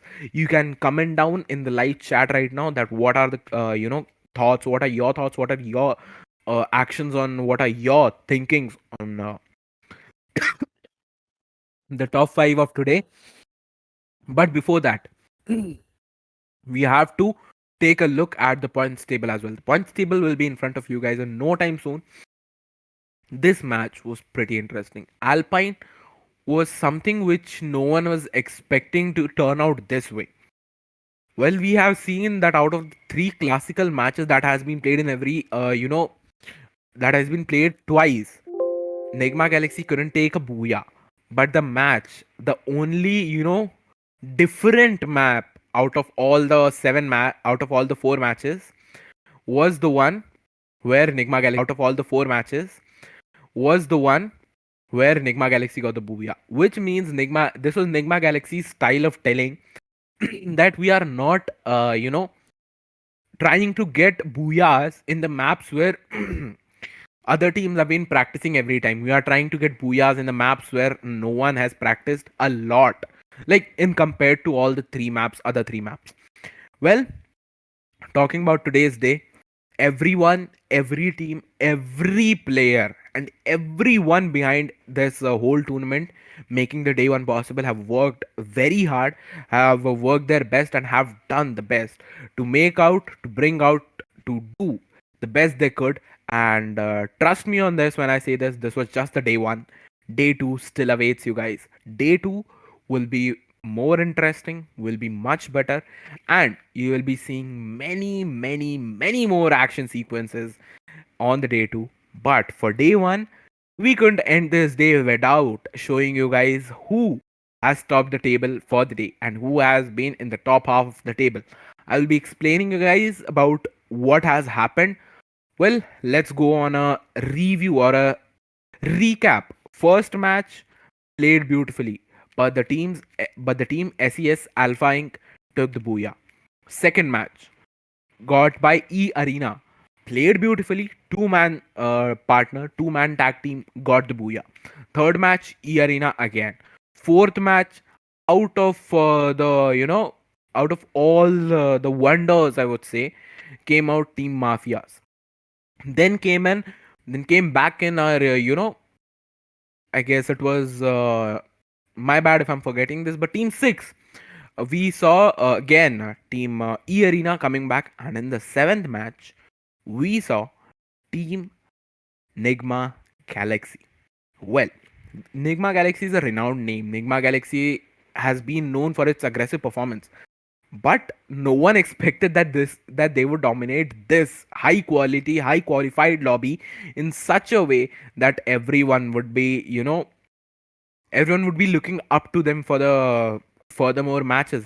Now tomorrow, more 7 matches are ahead. 7 more matches to be witnessed. 7 more interesting gameplays, I would say, to be witnessed. Every team has a different style of play. Every team has a different strategy for every match. Well, the way Enigma Galaxy had started, no one had thought that they would, get the booyah for themselves. As Enigma Galaxy had started on a note where they were pretty, on the back foot. They were playing on the back foot. They were on only rotational scale. They were only going on for the strategicals. They were going on for the statistics. But once the first half of the game ended, they went all in for the finishes. They went all in for the defensive finishes, I would say, because they created the particular and the perfect amount of defenses they needed, the perfect amount of glue walls they needed, and the perfect amount of defenses they needed. They got behind them. They got all their defenses sorted, and at the end, when it was time to get the finishes, they charged in. They got the strategy straight, and they charged in like an arrow and pierced through enemy's heart, taking the heart away and taking the booyah as well. Played pretty beautifully, played on a strategical note. I would say that the two teams that have been on my mind and that will be on my mind forever are going to be E Arena Esports and Team Nigma Galaxy. These two teams have played brilliantly well, and these two teams have done the best that they could. And these two teams, in fact, I would want to see more of these two teams play. The 7 matches felt like 7 minutes to me, because every minute was expanded into 26 and 27 minutes of time, and this 1 minute of journey was summed up uh, into beautiful, I would say, inscriptions. Beautiful inscriptions, how the teams have written those matches. I wouldn't say anyone else has written those matches rather than the teams. The teams have written those matches in their own words. The teams got their booyahs, the teams got their finishes, and the teams have set records. An individual player to get 10 or 11 finishes, a team to get the margin of 21 finishes, is not at all something that you would want to miss. And as I said, on our first position, we can see Nigma Galaxy topping the chart with 87 eliminations, ranking points 56, 143 total points. E Arena on the second point, we can see with 3 booyahs out of the 7 matches, 74 kill points, 58 position points, and 132 total points. OG Elite. How should we not praise this team? This team made out from the 8th position to the top 3 of the table. 7 matches, 46 kill points, 39 position points, and 85 points. OPERAX Esports, 28 kill points, 42 position points, 70 total points. SES, 40 kill points, 27 position points, and 67 total points. This is what shows how dominative their kill strategies were. They played only 6 matches, and still they are on the 5th position.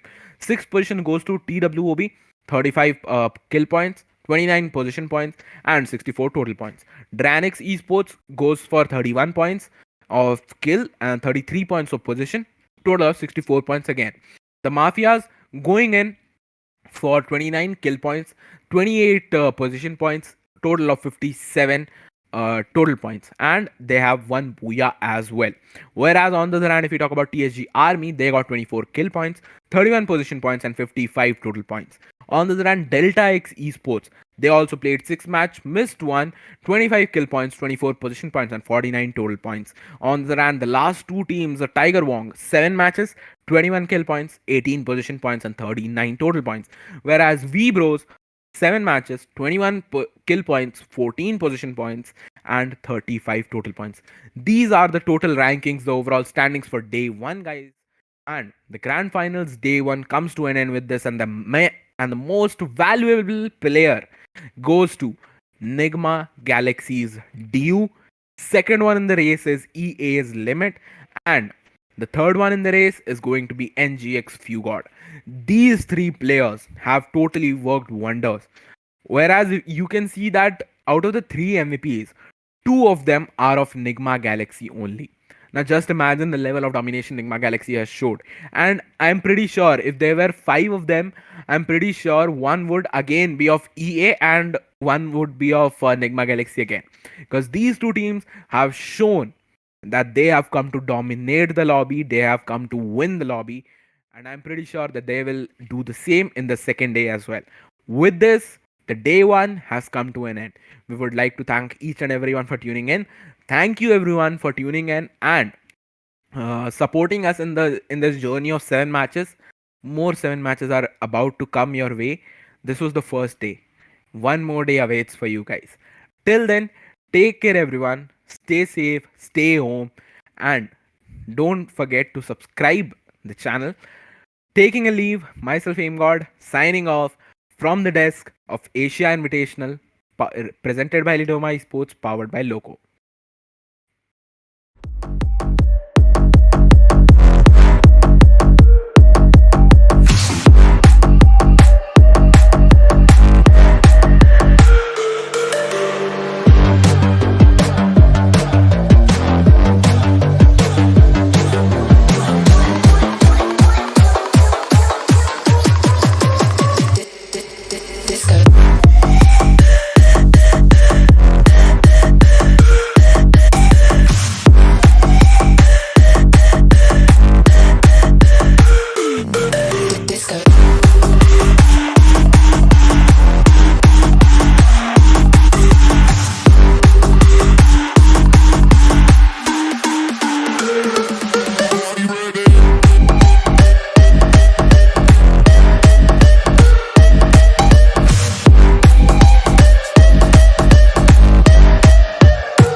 closer.